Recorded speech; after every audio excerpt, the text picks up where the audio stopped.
You belong to me, do you feel the same? Dạ hát. Quá tuyệt luôn. Quá hay quá. Thôi hát rất tình cảm. Anh hiểu gì không anh? Thấy được chích liền. Tôi cũng hiểu luôn. Hai anh em mình đâu hiểu nghe hay là được rồi mà anh thôi hay bây không? giờ bên đây không hiểu, bây giờ anh hát sao cô gái hiểu. Mà tôi biết dân miền Tây mà Vĩnh Long nữa là cải lương. Hát trong cổ được không? Cũng chút chớp. Lên câu liền. Có đều là tại mấy bên này Cảm cậy đó. được khúc nào hay khúc nấy. Đúng rồi. 2, 3. Gió lên lay động qua bằng lăng qua thước tha, qua diễm kiều, qua mặn mà hoa tươi thắm lắm quá hơi, cũng như câu chuyện tình ta ngát hương. Chào chị. Quá là tại hạ bái phục. Đốt hết mấy cái phòng karaoke đó. Hát vậy là mấy phòng karaoke rồi đó. Cháy hết. Cháy hết luôn á hả? Chừng nấu. Không hiểu thì đi về bãi đi mệt quá. Không phải, từ cặp mắt này ngộ quá à, cặp mắt gì mình nó không thấy được đâu. Tế nhị. Em chào anh Vinh. Xin đạp đi. Thank you. Bây giờ người ta sổ lại cái là đứng hình nữa, tự mình làm khó mình nữa. Bạn tên là gì? Dạ em tên Hồng Quyên, em ở Đồng Nai chị. Quyên năm nay bao nhiêu tuổi? Dạ em nay 34 rồi. 34 tuổi. Dạ. Làm dữ vậy, 34 mà làm gì la như vậy? Ủa Quyên làm công việc gì? Dạ em đang làm nhân viên kinh doanh của một công ty về bất động sản ở dưới Đồng Nai đó chị. Mình đợi bạn nam mình ra đi ha. Dạ. Xin mời chàng trai. Chào anh Vinh Linh. Chào bạn. Chào chị Cát Tường. Chào bạn nữ bên kia. Xin chào quý vị khán giả.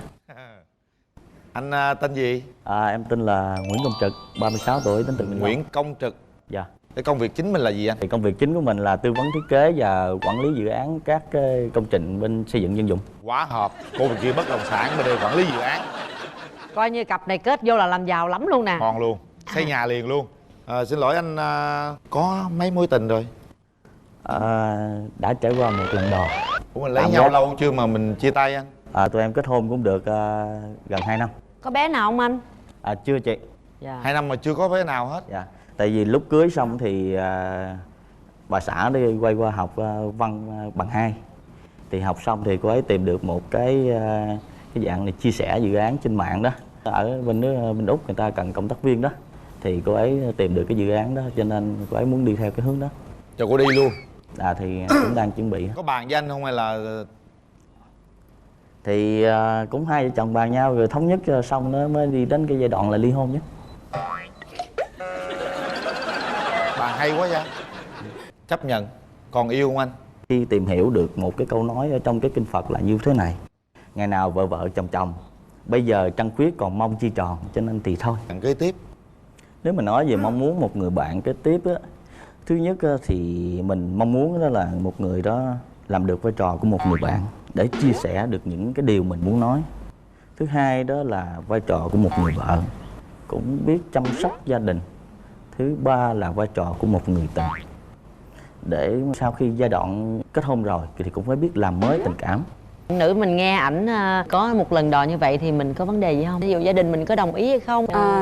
Em nghĩ là ba mẹ sẽ rất là tôn trọng cái quyết định của em, mặc dù là cũng sẽ rất là mong muốn cái điều gì đó rất là tốt nhất cho con gái của ba mẹ. Cho nên là quyền quyết định cuối cùng thì vẫn là em thôi. Và bạn có bao nhiêu mối tình rồi? Dạ, mối tình mà sâu đậm và gọi là mối tình trọn vẹn thì chỉ có một duy nhất thôi chị Cát Tường. Chia tay bao lâu rồi? Dạ, chia tay cũng hơn 2 năm rồi chị. Mình có cái điểm mạnh gì không? Ưu thế của mình là gì? Dạ, ưu điểm là sự duyên dáng ngọt ngào và rất là chân thật. Những cái điểm yếu? Em ăn chậm, nói chung ăn lâu, ăn kỹ lắm nên là rất là chậm. Sao giống con tôi quá rồi. Con tôi ăn chậm lắm luôn á. Con tôi ăn chén cơm nửa tiếng á. Mình có sở thích gì không? Dạ, em thích nghe nhạc, em thích hát. Bạn có thể hát tặng mọi người một khúc nào đó mà bạn thích. Em thì rất là thích học môn tiếng Anh cho nên em sẽ hát một bài hát tiếng Anh nha chị. Quá tốt. Close your eyes, give me your hand, darling. Do you feel my heart beating? Do you understand? Do you feel the same? Am I only dreaming? Is this burning an eternal flame? I believe believe it's meant to be. Darling, I watch you when you are sleeping. You belong to me. Do you feel the same? Yes. Quá tuyệt luôn. Quá hay. Hay quá. Cô ấy hát rất tình cảm. Anh hiểu gì không anh? Hiểu được chích liền. Tôi cũng hiểu luôn.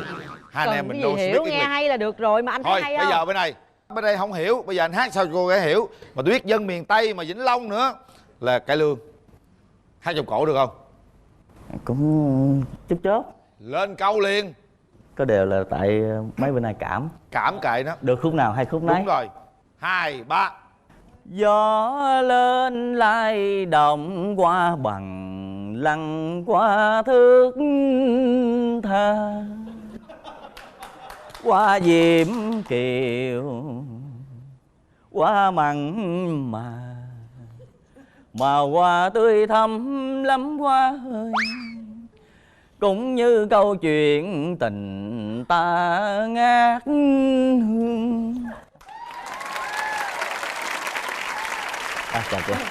Quá là tại hạ xin bái phục. Cái đó là như anh bị cảm á, chứ đúng là phải hát cái gì đều. Gió lên lay động qua bằng lăng thước tha, Cảm. qua diễm kiều qua mặn mà. Ca vậy là hát đốt vậy mới được. đốt hết mấy cái phòng karaoke đó chị. Hát vậy là mấy phòng karaoke rồi đó. Cháy hết. Cháy hết luôn á hả? Chị không nấu. Không hiểu, thôi đi về bển đi mệt quá. Không phải, từ từ cặp mắt này ngộ quá à. Cặp mắt gì mình nó không thấy được đâu. Tế nhị. Em chào anh Linh. Sit đạp đi. Thank you. Bây giờ người ta sổ lại cái là đứng hình nữa, tự mình làm khó mình nữa hả? Nói thật sự là nãy giờ nói chuyện chút xíu thôi, nhưng mà Linh đánh giá anh là một người rất là thật tình. Anh cùng quê với anh chứ gì nữa Không. là anh. Anh ở Tiền Giang. Vậy hả? Nhưng cũng người miền Tây. Nãy anh nói là người miền Tây lúc nào cũng chân thật hết rồi. Đúng rồi. Mình có đặt ra cái mẫu người lý tưởng của mình là như thế nào không? Em thích người đàn ông của em là sẽ cao hơn em, cũng to con. Dạ, để đi cặp đôi thấy còn hợp với nhau chứ không là nhìn kỳ lắm. Rồi em thích là ăn nói có duyên, có khiếu hài hước. Anh có người nhà đi theo đúng không anh? Dạ có. Rồi, chào chị. Dạ em chào anh chị. Chị là gì của anh? Dạ em là nhân viên của ảnh. Thấy bên kia thì sao? Em thấy thì cũng được nhưng mà chưa biết anh như thế nào. Tính anh khó không? Ảnh khó anh mới ế tới giờ anh. Ta có ai theo ủng hộ mình không? Dạ có mấy người em là bạn. Mấy người em đâu? Rồi chào cả nhà mình luôn. Dạ em chào anh chị. Chào em, là bạn hay là đồng nghiệp? Dạ, Hay là... em là em gái. Em ruột hả? Dạ không, em họ. Em họ. Thấy cái anh bên kia sao, có hợp với chị mình không? Em nghĩ là chắc anh là một người thật thà, chân thành. Dạ. Thật thà, chân thành. Như đó cũng đủ rồi. Chúng ta sẽ có 2 phút để gặp nhau. Kéo màn lên.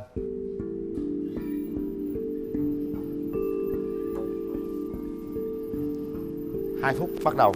Mời anh. Rồi, chào. Chào anh. Rất vui được biết em. Dạ em cũng vậy. Nãy nghe nói em ở Đồng Nai. Dạ. Thì anh thì anh ở Vĩnh Long. Đường đi Vĩnh Long không còn những chuyến phà xưa, cho nên đi giờ cũng dễ lắm rồi. Tưởng hát nữa chứ. Em nếu như mà mình đến với nhau, em có thể em về Vĩnh Long công tác được hay không? Em thì rất là muốn ở gần ba mẹ, không muốn sống xa gia đình.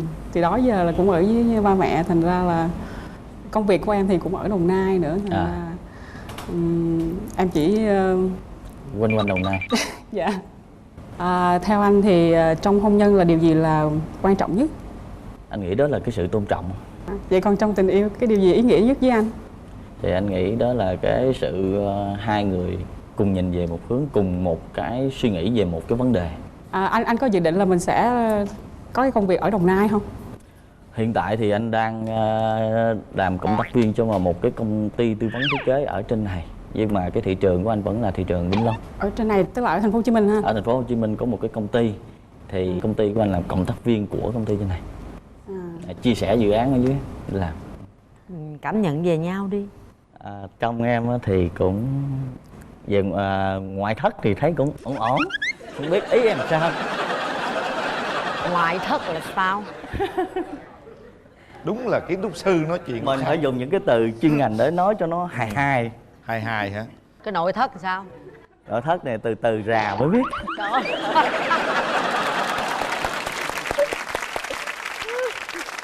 Muốn hài có hài đó. Em thấy nội ngoại thất của ổng sao?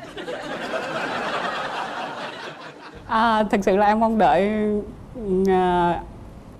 anh cao hơn chút. Tại vì anh biết sao em thích mang giày cao gót lắm, mà nếu mà em mang giày cao gót cái nhìn em cao hơn người ta kỳ lắm anh. Đâu sao đâu. Không sao, giờ anh thấy nhiều cô là cao hơn chồng đi ngời ngời ngoài đường có sao. Chồng còn tự hào nữa, trời tôi lùn hơn vợ tôi. Hay quá. Sở thích mình có thể mình điều chỉnh theo cái người yêu mình mà chứ em. Đâu phải mình cứ bảo cái sở thích mình là như vậy là bắt buộc. Đâu, hai người đứng lên đo thử cái coi, thấy anh cũng cao mà. Đó, anh đứng lên coi xứng đôi không? Được mà. Được không quý vị? Được rồi. 34 tuổi rồi đó. Nữa. Về ghế thì bấm chủ nhân. Chúng ta sẽ có 3 tiếng đếm để suy nghĩ mình có đồng ý nhấn nút với nhau hay không. 1 2 3.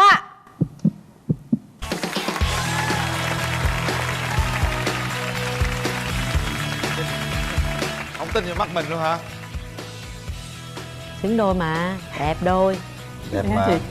Nắm tay nhau thử cho anh. Cười khoái rồi. Tại sao bạn lại đồng ý nhấn nút chọn ảnh? Nãy bạn không chịu đi xa mà. Em cũng muốn hai người sẽ có thêm cái cơ hội cho nhau. Rồi sẽ tìm hiểu thêm nữa thì mình mới biết được là mình sẽ phù hợp như thế nào, rồi mình mới tiến tới hôn nhân được. Chúc mừng hai bạn. Thôi qua chiêu nha. Xinh. Em bắt cỡ lắm, đừng có nhìn người ta xăm coi vậy. Chúc mừng bạn. Trai rồi sao vỗ tay dữ vậy ta? Đẹp trai không? Bạn tên là gì? Tên Nguyễn Hồ Ngọc Châu anh. Bao nhiêu tuổi? 27 tuổi. Đang làm nghề gì? Em làm nhân viên kinh doanh. Nguyễn Hồ Ngọc Châu, 27 tuổi, nhân viên kinh doanh. Và bây giờ mời bạn gái bước lên sân khấu.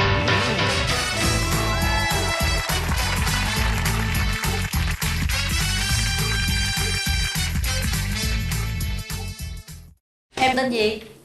Em tên Quế Trân. Trân năm nay bao nhiêu tuổi? Năm nay em 25 tuổi. Hiện giờ Trân đang làm gì nè? Em là nhân viên văn phòng. Hôm nay tại sao em lại đến với chương trình Bạn Muốn Hẹn Hò? Có một lần em xem trên TV. Em thấy chương trình này hấp dẫn và có thể là em cần tìm một nửa của mình ở chương trình này đúng không? Dạ. Chị hy vọng là ngày hôm nay em sẽ được như ý muốn. Bên đây là đang làm nhân viên văn phòng. Còn bên đó thì... Nhân viên kinh doanh. Bạn là 27 tuổi, tôi nghĩ rằng cái tuổi này cũng đã có người yêu rồi chứ. Do công việc đó cũng không có thời gian tìm hiểu nhiều anh. Hồi đó giờ có tiếng sét ái tình lần nào chưa? Dạ chưa. Hồi đó giờ bạn có yêu thầm ai chưa? Dạ chưa luôn anh. Đó giờ có ai yêu bạn chưa? Dạ có. Vậy chứ mẫu người phù hợp với bạn là như thế nào? Nói chuyện dịu dàng, hiền, dễ thương, cao khoảng mét 6. Ốm người. Cao 1m6. Dạ. Bạn mét mấy mà bạn yêu cầu 1m6? Em mét 61. ở bên đây cao 1m6 ngược được không? 1m9 đó được không? Em tôi nhìn thấy da em trắng mịn như vậy chị ngưỡng mộ lắm đó. Chị có bí quyết gì không? Không có bí quyết gì, tại em thích ăn trái cây nhiều. Vậy hàng ngày công việc của em là tiếp xúc với nữ nhiều hay với nam nhiều? Công ty của em toàn là nữ không? Nữ không à hả? Mấy sếp cũng là nữ không á. Thì hèn chi là không có được đối tượng nào hết trơn phải không? Dạ. Chứ chị thấy em có một nụ cười rất là duyên, mắt em rất là to và đẹp, mắt chị vậy đó.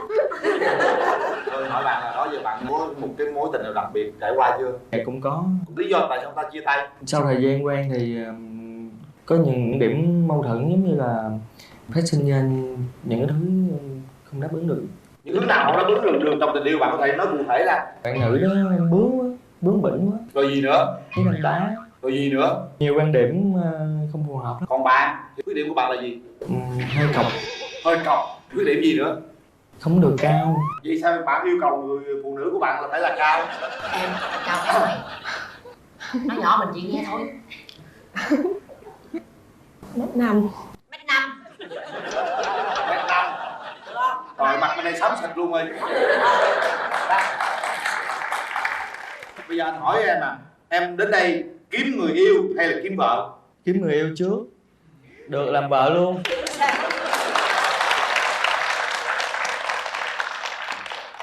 Hai em thì yêu bao nhiêu năm thì là cưới nhau? Tùy duyên thôi, dùng nửa năm, 1 năm, được không được 2 tháng hốt luôn. Trời ơi, em dùng cái từ hốt là chị không có đồng ý lúc nào hết trơn. Mà ra chợ tao còn mà cô bán nhiêu cải, cô tính mua 1 ký, cô còn 3 ký hốt luôn. Trời ơi, giờ chết rồi. Sao em? Giờ nếu mà bên đó hốt em luôn em chịu không? Hốt luôn em. Hên xui ha. Bây giờ coi mặt coi được hốt luôn ha. Mà bây giờ có 1m5 mà người ta đòi 1m6, giờ làm sao đây? Trời ơi khổ quá. Bên kia có 6m61 mà trời ơi, người ta có 1 phân à. Mà làm thấy ghê quá à. Bực mình.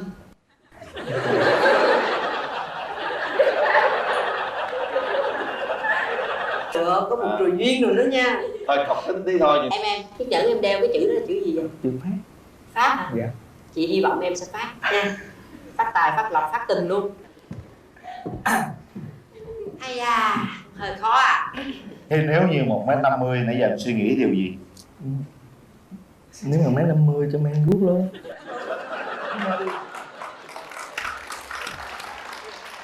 Để coi chiêu nha. Xinh. Đây mắc cỡ lắm, đừng có nhìn người ta xăm soi vậy. Chúc mừng bạn. Trai sao chị vỗ tay dữ vậy ta? Đẹp trai không? Bạn tên là gì? Anh Nguyễn Hồ Ngọc Châu anh. Bao nhiêu tuổi? 27 tuổi. Đang làm nghề gì? Em làm nhân viên kinh doanh. Nguyễn Hồ Ngọc Châu, 27 tuổi, nhân viên kinh doanh. Và bây giờ mời bạn gái bước lên sân khấu.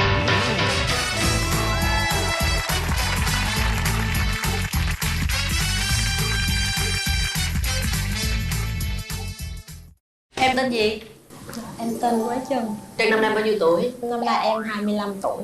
Hiện giờ Trân đang làm gì nè? Em là nhân viên văn phòng. Hôm nay tại sao em lại đến với chương trình Bạn Muốn Hẹn Hò? Có một lần em xem trên TV. Em thấy chương trình này hấp dẫn và có thể là em cần tìm một nửa của mình ở chương trình này đúng không? Dạ. Chị hy vọng là ngày hôm nay em sẽ được như ý muốn. Bên đây là đang làm nhân viên văn phòng. Còn bên đó Nhân viên kinh doanh. Bạn là 27 tuổi, tôi nghĩ rằng cái tuổi này cũng đã có người yêu rồi chứ. Do công việc á cũng không có thời gian tìm hiểu nhiều anh. Hồi đó giờ có tiếng sét ái tình lần nào chưa? Dạ chưa. Hồi đó giờ bạn có yêu thầm ai chưa? Dạ chưa luôn anh. Đó giờ có ai yêu bạn chưa? Dạ có. Vậy chứ mẫu người phù hợp với bạn là như thế nào? Nói chuyện dịu dàng, hiền, dễ thương, cao khoảng mét 6. Ốm rồi. Cao 1m6. Dạ. Bạn mét mấy mà bạn yêu cầu cơ 1m6? Em mét 61. bên đây cao 1m6 ngược được không? 1m9 á được không? Em tôi nhìn thấy da em trắng mịn như vậy chị ngưỡng mộ lắm đó. Chị có bí quyết gì không? Không có bí quyết gì tại em thích ăn trái cây nhiều. Vậy hàng ngày công việc của em là tiếp xúc với nữ nhiều hay với nam nhiều? Công ty của em toàn là nữ không. Nữ không à hả? Mấy sếp cũng là nữ không á. Thì hèn chi là không có được đối tượng nào hết trơn phải không? Dạ. Chứ chị thấy em mà em có một nụ cười rất là duyên, mắt em rất là to và đẹp giống mắt chị vậy đó. Tôi hỏi bạn là đó giờ bạn có một cái mối tình nào đặc biệt trải qua chưa? Dạ cũng có. Lý do tại sao ta chia tay? Sau thời gian quen thì có những điểm mâu thuẫn giống như là phát sinh ra những cái thứ không đáp ứng được. Những thứ nào không đáp ứng được trong tình yêu bạn có thể nói cụ thể là? Bạn nữ đó bướng quá, bướng bỉnh quá. Rồi gì nữa? Với anh đá. Rồi gì nữa? Nhiều quan điểm không phù hợp. Còn bạn, thì khuyết điểm của bạn là gì? Hơi cọc. Hơi cọc. Khuyết điểm gì nữa?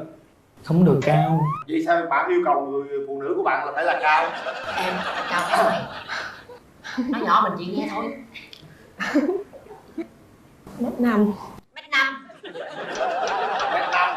Được không? Rồi mặt bên đây xám xịt luôn rồi. Bây giờ anh hỏi em đến đây kiếm người yêu hay là kiếm vợ? Kiếm người yêu trước, được làm vợ luôn.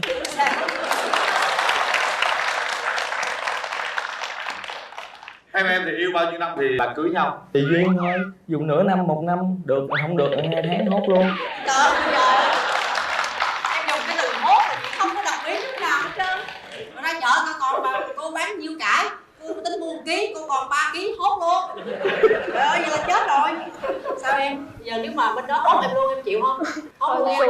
Hên xui ha. Bây giờ coi mặt coi được hốt luôn ha. Mà bây giờ có 1m5 mà người ta đòi 1m6, giờ làm sao đây? Trời ơi khổ quá. Bên kia có 6m61 mà trời ơi, người ta có 1 phân à. Mà làm mê quá à. Bực mình.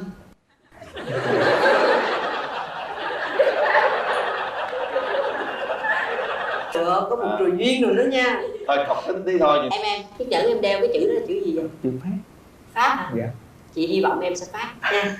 Phát tài, phát lộc, phát tình luôn. Hay da, hơi khó à. Thế nếu như 1m50 nãy giờ em suy nghĩ điều gì? Nếu mà 1m50 cho men guốc luôn.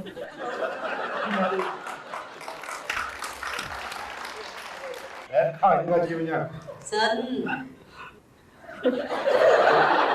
Đây mắc cỡ lắm, đừng có nhìn người ta xăm soi vậy. Chúc mừng bạn. Tôi cũng khó tính lắm, mà tôi thấy tôi nói chúc mừng là bạn yên tâm rồi ha. Còn chuyện chiều cao thì em qua bên đi. Mình cũng đâu có dài đâu, mình chọn dài chứ mệt. Rồi. Và bây giờ các bạn sẽ có 2 phút để nhìn nhau và trao đổi với nhau những thông tin cần thiết trước khi quyết định có hẹn hò với nhau hay không. Bây giờ xin mời màn kéo lên.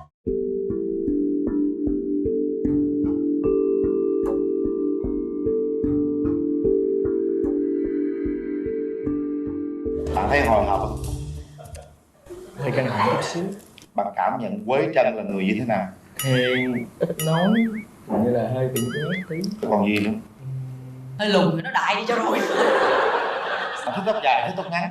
Thích tóc dài. Thích tóc dài. Quay mà là thấy luôn tóc ngắn ngủn hàm. Quay mà là thấy luôn tóc ngắn ngủn hàm. Người ta đã nhút nhát rồi, anh xích lên đi. Dạ, lùn. Để nhìn lâu chút xíu thôi. Anh Quyền Linh nhìn chưa lâu đâu. Phải rồi. Phải rồi. Nói đi em, thôi nhìn đủ rồi, nói đi. Căng thẳng quá hết nói được rồi. Ta có 2 phút, bây giờ hết 30 giây rồi đó. Tập thì sao nhìn nhau hoài vậy? Nói đi. Nhường em nói trước á. Nhường. Khô quá. Do ngồi trên đây căng thẳng. Em ngồi ở đây em căng thẳng vậy em ngồi đâu mới hết căng thẳng em. Chị. Nhìn thẳng vào mắt nhau. Em trai hỏi một câu cho đàng hoàng cho ra trò, cái trời ơi tôi chờ đợi nãy giờ đó. Còn 30 giây nữa. Nhanh. Chưa em không biết hỏi gì nữa Quyền Linh. Không ra tôi ngồi thế không đó. Mà ăn cái gì vậy? Tâm. Ta hẹn hò giống như mình hẹn hò mình nóng lên ta. Bố. Đẻ lên. Nói câu kết thúc cái coi. Em cao 1m5 thiệt không? Hết thời gian. Trời đất ơi. Và bây giờ thời khắc quan trọng. Trong 3 tiếng đếm, các bạn hãy quyết định mình có hẹn hò với nhau hay không. Và bây giờ mời các bạn đặt tay ra phía sau. Các bạn đồng ý hẹn hò các bạn phải nhấn liền. Còn không hẹn hò các bạn không nhấn.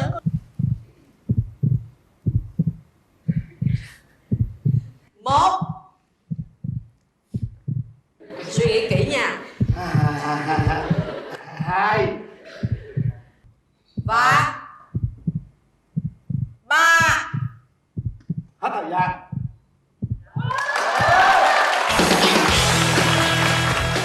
Không nói được gì nhiều nhưng mà nhấn thì nhanh quá. Anh nói thiệt chứ anh, nếu mà anh với cái Tường làm mai làm mối kiểu này thì tụi anh đau tim nhiều hơn tụi các bạn á. Làm ăn cái gì mà ngồi không nói năng gì tới chừng nhấn nút cái là cái ao rồi đó. Sao nhấn nhanh quá vậy? Tại em nghe nói hết giờ. Thôi em nghe nói hết giờ em sợ quá. Rồi sao 1m5 mà cũng nhớ. Nè đứng vô là xứng đôi thấy chưa đó. Vừa vặn. Đâu hai bạn chơi ghế nắm tay cho tôi tay nhau coi. Hai bạn nắm tay cho tôi cảm nhận được gì. Mượn cái tay cái coi. Mượn cái tay cái coi. Cái kiểu mà mua bán á chị, em một khi em yêu là em rất là cuồng nhiệt, nhưng mà em tuyệt đối không quan hệ trước hôn nhân. Nếu như mình yêu nhau, mình đặt vấn đề sống thử đi, bạn nghĩ sao? Em nghĩ là cũng bình thường thôi ạ. Nếu như bạn nữ không đồng ý sống thử thì bạn nghĩ sao? Dạ cũng không sao. Không sao, Có gì sao cũng được. Dạ đúng ạ. Nhưng mà em là không, em thấy sau hôn nhân, trước hôn nhân lại no. Đồng ý. Rồi đồng ý hơi mâu thuẫn với nhau ha. Bạn sẽ tìm một người phụ nữ thế nào để hợp với mình? Em thích một người phụ nữ nhỏ nhỏ xinh xinh thôi. Em không quan tâm về vấn đề ăn mặc ạ. Em thích hiện đại, có thể một chút đã sexy, là một người sống nội tâm một chút tí. Ưu điểm của em là gì? Dạ em là một người sống hoạt bát, Nấu ăn hay là nữ công gia chánh hay là mấy cái đó là không là vấn đề gì với em cả. Khuyết điểm của mình là gì? Em hơi nóng tính một chút xíu. Tại sao em không tìm được một nửa của mình? Cái môi trường làm việc của em á, cái người mà cùng em nói chuyện hợp tác làm ăn rồi đó. Em là tên Thủy, em 25 tuổi anh. Hiện tại em đang là chủ một doanh nghiệp tư nhân chuyên nhập khẩu hàng từ bên Mỹ phân phối trong siêu thị anh. Wow. Làm chủ. Em chỉ là người giống như đại diện giám đốc kinh doanh vậy thôi chị. Cũng có người yêu rồi đúng không? Dạ em cũng trải qua 3 mối tình rồi anh. Mối tình gần đây nhất là nó rất là tình cờ. Lúc lần đầu tiên em đi cát, bạn muốn hẹn hò, xong thế là em về em khát nước, vô quán nước em uống xong em thấy một cái bạn nam. Em rất là thích những cái bạn nam mà thư sinh, trắng trẻo, rồi họ đang ngồi đọc một cái quyển ngôn tình mà em rất là thích ngôn tình nữa. Thế là em gọi ly nước, em ngồi gần. Chủ động. Mời bạn trai. Em xin chào anh Quyền Linh ạ, chào chị Cát Tường, chào mọi người. Em tên là Phạm Thái Phương, công việc là hiện tại đang quản lý một bộ phận xuống nhập hàng. Bên kia 3 mối tình ạ? Đúng với anh. Bên này 2 mối tình. Gần nhất là mới hợp đồng chia tay, cái đây cũng là 1 năm rồi. Hợp đồng chia tay là sao? Mình nói cho nó nhẹ em. Quê bạn ở đâu? Dạ em sinh ra lớn lên Bình Định ạ. Bạn gái quê ở đâu? Em quê gốc cũng ở Bình Định đó chị. Ồ, vậy là cùng quê rồi. Đồng hương rồi anh ơi. Nhưng mà lý do tại sao mình chia tay? Niềm tin nó không vững, rồi nó thiếu đi sự chia sẻ giữa hai người. Không có niềm tin, không có chia sẻ. Đúng rồi. Chia tay. Còn bạn gái? Bạn đó giấu em mà đi giải quyết nhu cầu sinh lý theo một cái kiểu mà mua bán á chị. Em một khi em yêu là em rất là cuồng nhiệt, nhưng mà em tuyệt đối không quan hệ trước hôn nhân. Nếu như mình yêu nhau, mình đặt vấn đề sống thử đi, bạn nghĩ sao? Em nghĩ là cũng bình thường thôi ạ. Nếu như bạn nữ không đồng ý sống thử thì bạn nghĩ sao? Dạ cũng không sao. Không sao. Coi như sao cũng được. Dạ đúng ạ. Nhưng mà em là không, em phải sau hôn nhân, trước hôn nhân là em no. Đồng ý. Rồi đồng ý với Hơi bạn. mâu thuẫn với nhau ha. Bạn sẽ tìm một người phụ nữ thế nào để hợp với mình? Em thích một người phụ nữ nhỏ nhỏ xinh xinh thôi. Em không quan tâm về vấn đề ăn mặc ạ. Em thích hiện đại, có thể một chút đã sexy, là một người sống nội tâm một chút tí. Ưu điểm của em là gì? Dạ em là một người sống hợp bát. Nấu ăn hay là nữ công gia chánh hay là mấy cái đó là không là vấn đề gì với em cả. Khuyết điểm của mình là gì? Hơi nóng tính một chút xíu. Tại sao em không tìm được một nửa của mình? Cái môi trường làm việc của em á, cái người mà cùng em nói chuyện hợp tác làm ăn rồi đó, thì họ có gia đình hết trơn rồi, họ đều lớn tuổi. Trợ lý của những người đó rõ ràng em nhỏ tuổi hơn nhưng mà cứ gọi em bằng chị, em không biết làm sao. Ngay bước đầu đã chặn đứng rồi thì đâu có thể nào mà tiến hơn được. Nam, bạn có ưu khuyết điểm gì? Cái ưu điểm của em là em có thể thiết lập được cái mối quan hệ. Giao tiếp đó. Đúng rồi, dạ đúng rồi. Em giỏi những cái việc vặt vãnh lắm. Em làm bánh được, nấu cơm. Có thể một mình em có thể thiết kế được một bữa tiệc ạ. Rồi hai người gì đó nấu tiệc luôn khỏi. Hay ha. Còn cái khuyết điểm của em là em cảm thấy mình là người sống hơi bị tình cảm ạ. Tình cảm nó hay bị chi phối một số quyết định của em ạ. Hôm nay bạn có đi với người thân không? Dạ có, em đi cùng với anh trai và chị dâu của em ạ. Xin chào chương trình, xin chào anh Quyền Linh và chị Cát Tường. Là về ngoại hình thì hai bạn rất là hợp, hai em rất là hợp với nhau. Bạn nữ có một điều là bạn sinh năm 91 thì nhìn vẻ bề ngoài bạn có vẻ nó hơi chững lớn hơn một chút. Em rất là xinh đẹp, dễ thương và lại nhìn có vẻ rất là thông minh, thì chỉ cần em tiết chế em một chút là em sẽ thành công ngay. Tiết chế gì anh? Về cái tôi của mình, phụ nữ đã đẹp mà giỏi thì rất khó tìm bạn trai. Xin lỗi, em không có cố ý cắt lời anh đâu ha. Nhưng mà ví dụ như bạn đời của em rất là tôn trọng ý kiến của người đó, chứ không có muốn phải ta đây thế này hay kia. Vậy còn mình có đi với người thân nào không? Dạ em có đi với người dì ruột của em. Em chào chị, dạ, chào anh chị Quyền Linh. Chào tất cả các bạn. Về bề ngoài nhìn á tương đối ổn, rất là hợp nhau. Cái lúc này thì cả hai phải tạo cơ hội cho nhau, cho cả hai thôi, mình phải tôn trọng nhau. Cảm ơn gì? Mình có cái năng khiếu gì không? Em mọi thứ em đều biết chút á. Nấu ăn, ca hát. Ca hát đi, ca hát cho nó vui lên chút xíu.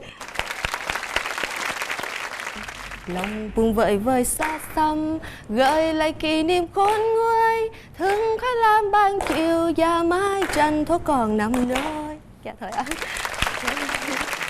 Hát bài gì vui vui tặng bạn gái đi. Năm tháng xa vời, đời có vui với ai. Tà áo em xanh màu, cho mối duyên tình thơ. Bạn có ngại khi ví dụ một người vợ mình sau này là một người giỏi giang công việc ở bên ngoài, về nhà cũng đảm đang, nhưng bạn có lo là người ta giỏi hơn mình không? Dạ không ạ, em nghĩ là em sẽ biết cách làm cho điểm mạnh của người này, điểm mạnh của mình nó sẽ hòa quyện với nhau. Không phải là ai cũng phải cho phần hơn hết. Nhìn có vẻ gian gian. Có ai nói bạn vậy không? Dạ có chị, nhưng mà em rất tin lời mẹ của em. Có một hôm mẹ nói thế này: chỗ mẹ con nói mày nghe. mày sinh mày ra nhưng mà nó thật sự mày rất là gian. Nói chung là cặp mắt của mày gian lắm. Mày nói chuyện mày phải cười, mày mà không cười là gian. Đó, cái gì nữa đó, anh nhớ kể là câu chuyện mà cái mắt bạn cũng gian. Đúng rồi, nên em lúc này cũng tạo cảm giác nói chung là vui vẻ hết. Nhưng mà thật sự trong lòng mình có cái gì không em cũng gian. Dạ không à. Chắc không? Chắc, thề luôn á. Thề luôn. Dạ. Đó, thấy chưa, cái nhìn liếc lên cái cũng gian nữa. Không mà ta thề thì thôi mình cũng ráng tạm tin đi. Hay da. Đây thử anh hỏi cô gái này xem nào nữa không. Chào bạn. Bạn có nghĩ rằng nếu như một người phụ nữ ở trong gia đình á thành đạt làm lương nhiều hơn người chồng, bạn xử lý như thế nào? Là người phụ nữ trong gia đình lúc nào cũng phải nhường nhịn một tí so với cái ông xã của mình. Thôi được rồi, không nếu sao. xử lý vậy là tốt rồi đấy. Dạ. Kéo màn lên, các bạn có 2 phút để gặp nhau, trò chuyện và đồng ý hẹn hò hay không. Bắt đầu. Bớt gian chút nha. Anh thấy sao? Dạ. Dạ ok ạ. Dạ. Sau 2 phút này có thể việc bấm chuông không bấm chuông thì mình không nói trước được. Dạ. Nhưng thật sự là anh rất là bất ngờ. Và thật sự là cảm ơn chương trình rất là nhiều. Bởi vì anh không nghĩ là chương trình lại có thể kiếm được một người mà giống như những gì anh suy nghĩ như thế. Anh học ngành gì anh ha? Anh đang học thạc sĩ bên ngành hóa. Em cũng gần đó. Em thực ra là kỹ sư sinh học. Làm rồi va chạm em mà thấy mình máu kinh doanh nhiều hơn. Thế là em lại nhảy vào cái này. Được á, chồng học quá, về nữa về làm xà bông mà bán cũng được. Vợ kinh doanh, chồng làm xà bông, làm nước rửa chén rồi đó. Anh ơi, em cũng kinh doanh xà bông á anh. Em đang nhập khẩu xà bông em bán. Không, nó chơi được rồi người ta. Trời ơi, anh là đang người là phó công thức sản xuất xà bông. Wow, em tắm nói chuyện gội tình rồi yêu, đó. nói chuyện tình yêu. Không biết anh có hay ghen không ha? Anh ít ghen lắm em, nhưng mà anh kiểm soát được. Mẫu người như em và như anh đều rất là thoáng trong cái cách giao tiếp. Cho các bạn 5 giây nói với nhau mỗi người một câu ngôn tình hay nhất. Sau đó chúng ta quyết định bấm nút hay là không bấm nút. Anh sẽ phải yêu em từ cái nhìn đầu tiên. Wow. Cái này nó khớp với câu nói mình định nói. Có không ông? Không, thật sự nó khớp. Thề luôn đi. Thề. Trời đất ơi, nổi da gà vậy. Cái câu nói của anh định nói là cái câu rất thích từ lúc mà bắt đầu đi học phổ thông tới giờ. Đó là có những tháng năm đi qua nhưng không thành nỗi nhớ. Nhưng chỉ cần một lần gặp gỡ, một thoáng nhìn là trở thành nghìn thu. Nên anh nghĩ là chỉ cần một thoáng nhìn em có thể là đúng câu nói của em là anh sẽ yêu. Rồi, được rồi. hết thời gian. Có thể nổi da gà với cặp này vậy ta. 1 2 3. Hết thời gian. Wow. Thôi thật quá.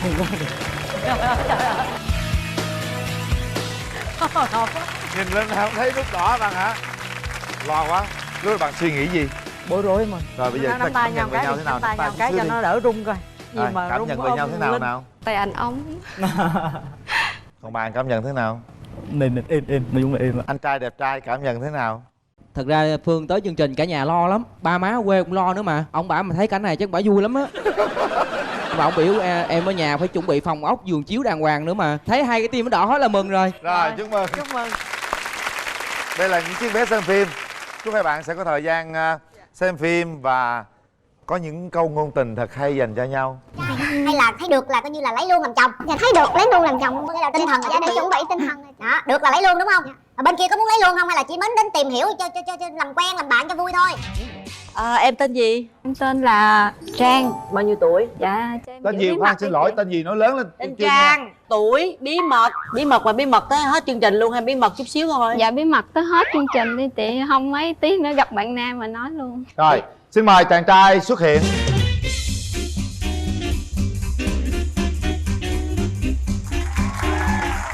Chào anh. Dạ, mời anh ngồi. Anh tên là gì? Dạ, em tên là Tú, em 31 tuổi. Đang làm nghề gì? Em làm quản lý cho công ty trang trí nội thất. Làm quản lý trang trí nội thất. Trang hiện giờ là đang làm gì Trang? Dạ em đang làm bên bộ phận xuất nhập khẩu chị. Ngoài giờ công việc đó ra thì những lúc rảnh rỗi mình làm gì nữa? Thì em đi cà phê với bạn bè. Rồi ở nhà thiêu tranh. Mình có làm thêm công việc gì nữa không? Tùy theo chị. Ví dụ như dịp Tết á. Làm gì? Dạ bán bưởi. Bán bưởi hả? Dạ. Ở trong nhà có đông anh chị em không? Dạ không, nhà em thì có 3 chị em thôi. Mấy người kia đã có gia đình chưa? Dạ em trai giữa có gia đình rồi. Rồi sao em mình có gia đình rồi mà mình chưa có gia đình? Chắc tại duyên chưa tới. Mình có kén quá không? Cũng không có kén lắm. Mà em thích người bạn trai của mình như thế nào? Người đàn ông của gia đình đó chị. Người đàn ông của gia đình là sao? Em nói rõ hơn tí xíu coi. Biết quan tâm tới gia đình, biết lo lắng cho gia đình, kính trên nhường dưới. Vậy thôi là đủ rồi. Về ngoại hình em muốn người bạn trai mình là người như thế nào? Đừng có xấu quá, cũng đừng có đẹp quá thì cũng... Ủa là sao em không đẹp hả? Dạ thì cũng bình thường thôi anh Linh ơi. Rồi nãy giờ anh nghe bạn gái bên kia nói, anh cảm nhận mình được bao nhiêu % theo cái yêu cầu của cô gái bên đó? Em nghĩ thì chắc 90%. Dạ. Tự tin dữ vậy trời. Dạ em uống Milo mà chị. Bạn làm trang trí nội thất đúng không? Tôi nghĩ rằng cái môi trường đó cũng dễ tiếp xúc với nhiều người đẹp, nhưng mà lý do tại sao không tìm được một nửa cho mình? Chắc có lẽ là nhiều người đẹp quá nên không chọn được. Em thì em không thích người đẹp quá. Hai người này gu lạ ghê nha. Em thích bình thường thôi. Bình thường như thế nào? Giống như Minh Hằng vậy đó. Trời ơi, Minh Hằng là bình thường. Bình thường hay quá ha. Rồi bên kia thích mẫu người như thế nào? Dạ em thích giống Quyền Linh. Bữa nay Quyền Linh thu hoạch. Nhưng mà bây giờ nói cái không thích đi. Em không thích cái gì về người bạn trai của mình? Không thích uống rượu, hút thuốc. Có uống rượu hút thuốc không? Dạ không. Không được. Em cũng không thích hiền á. Hiền không thích luôn. Thích dữ hả? Dạ dữ cũng được. Để chi? Để có thể bảo vệ em. Dữ với em luôn rồi sao? Thí dụ như giờ bạn trai nói gây lộn qua lại rồi bạn trai nóng quá, bạn trai nó quýnh em cái rồi em phản ứng sao? Em khóc rồi em không nói chuyện với bạn trai đó nữa. Rồi có tha thứ không? Không.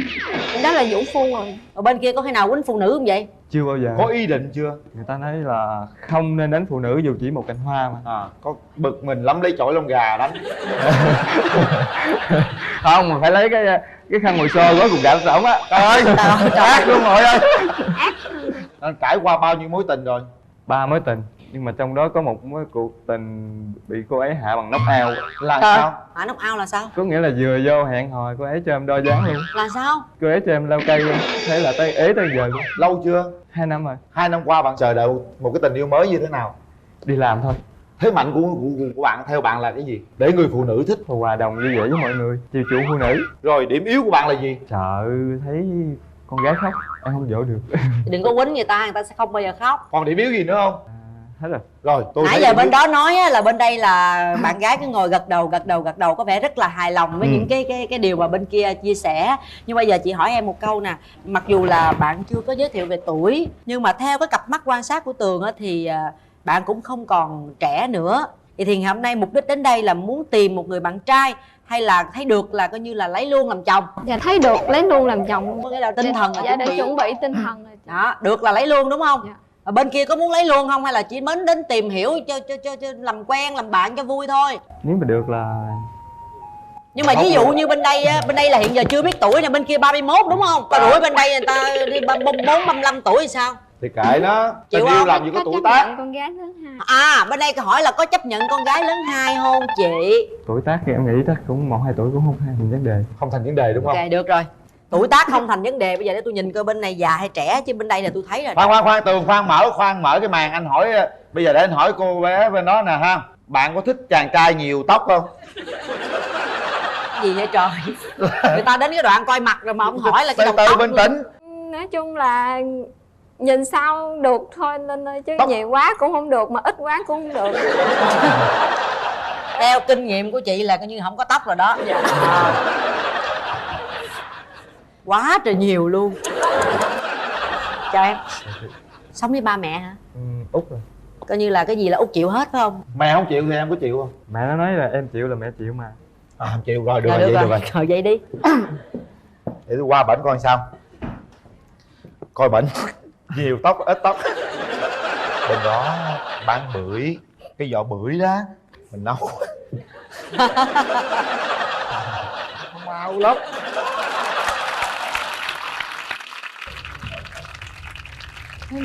Rồi em. Anh đoán được tuổi không? Nếu mà nhìn mà sơ sơ á, đoán khoảng 30. Nếu nhìn kỹ kỹ á, đoán khoảng 33. Không biết phải không? Dạ phải. Thôi cảm ơn bạn. Rất là xinh.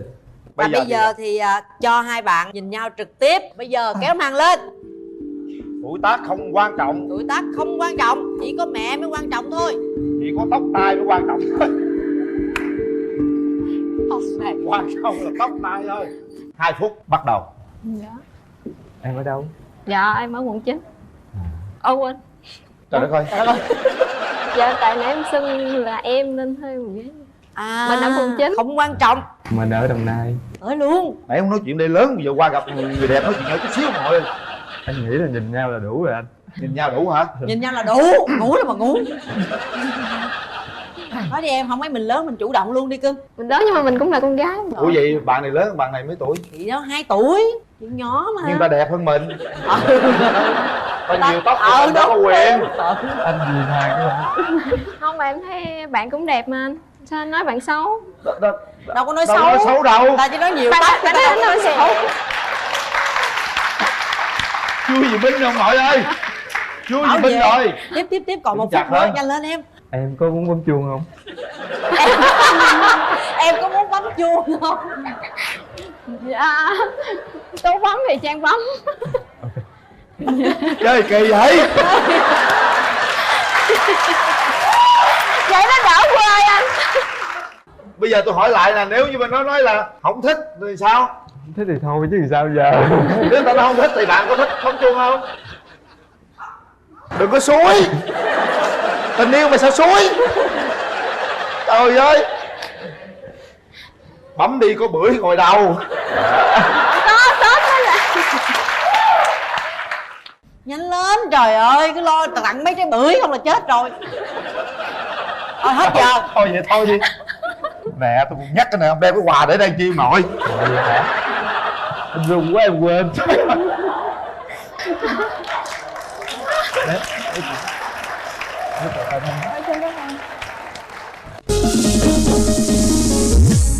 Và bây giờ chúng ta sẽ có 3 tiếng đếm để quyết định xem chúng ta có đồng ý hẹn hò với nhau hay không. Mời các bạn đặt tay ra sau thành ghế. Và bây giờ 3 tiếng đếm bắt đầu. 1 2. Dạng gì ông biết chưa? Hù. Và 3. Mấy người này xúi hoài rồi để người ta làm. Hết thời gian. Hết thời gian. Rồi.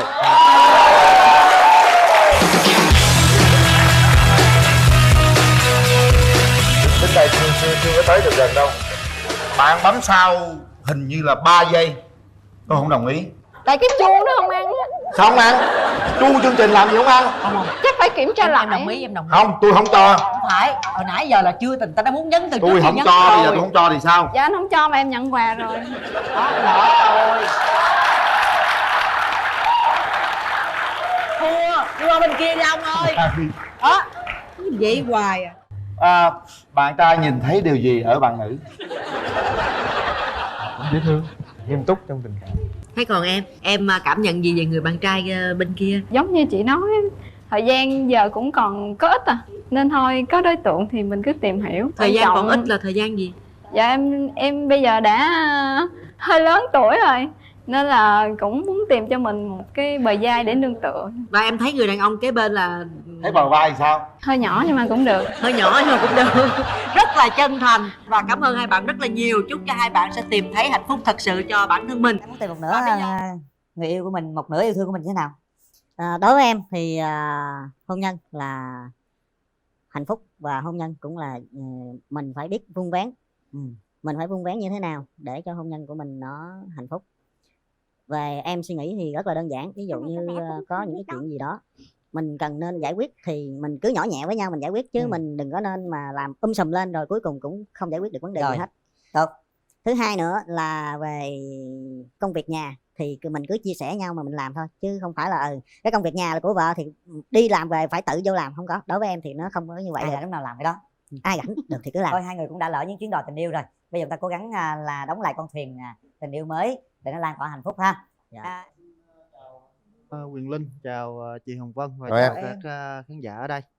Em tên là Quỳnh Tấn Khanh, sinh năm 86, quê gốc thì của em là ở Vĩnh Long, nhưng mà em làm việc thì ở trên Bảo Lộc.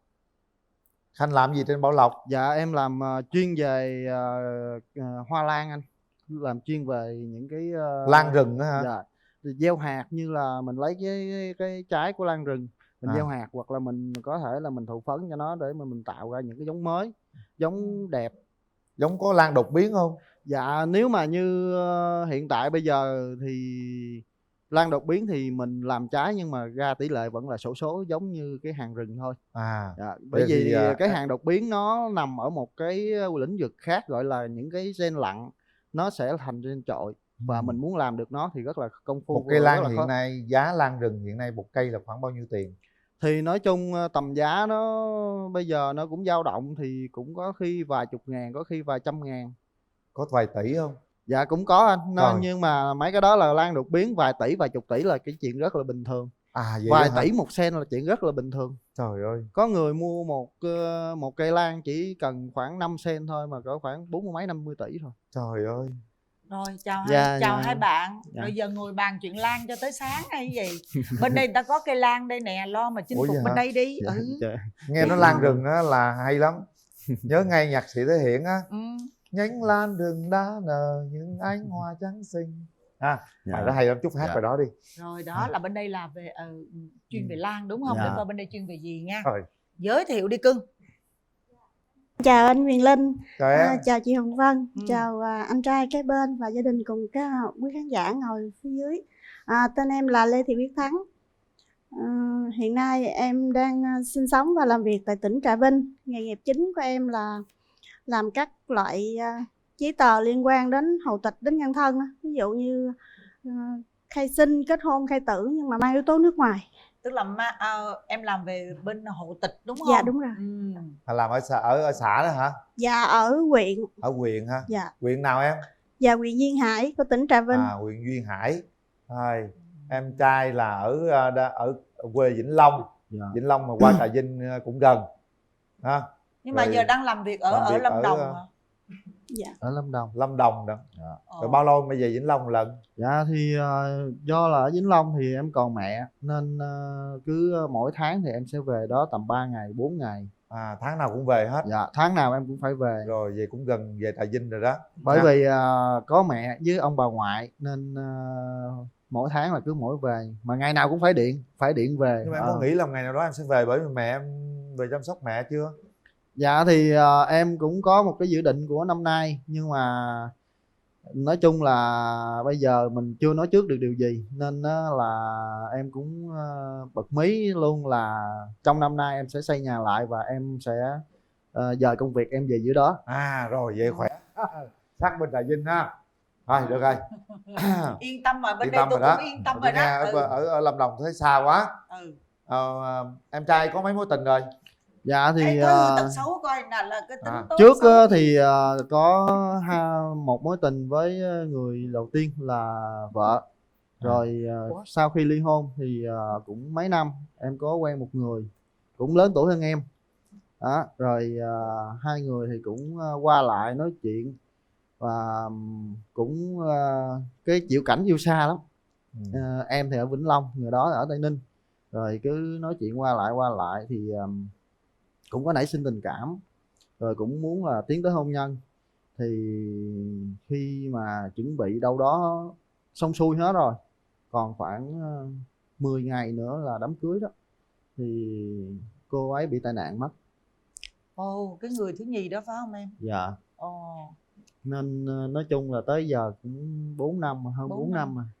Nhưng mà em có cháu nào chưa? Dạ hồi vợ thì có một bé, thì lúc mà vợ em bỏ đi á là bỏ lại bé là 3 tháng, em nuôi tới bây giờ là 14 tuổi.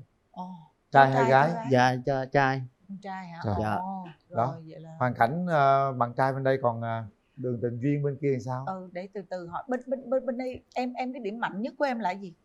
Dạ Tính tình em sao? cái tính tình của em thì nói chung là rất là hòa đồng, và nói chuyện thì chủ yếu là vui vẻ, mà em hay nói nhiều lắm. Nói chung là hãy miễn gặp đúng gu là em nói nhiều lắm. Rồi còn cái điểm yếu, điểm chưa được mạnh á? Điểm yếu của em là nói chung là khi mà cái công việc gì mà mình làm mình suy nghĩ không được á, là có thể thức nguyên đêm. Thức nguyên đêm để mà mình suy nghĩ làm sao để mình giải quyết cái vấn đề đó nhanh gọn.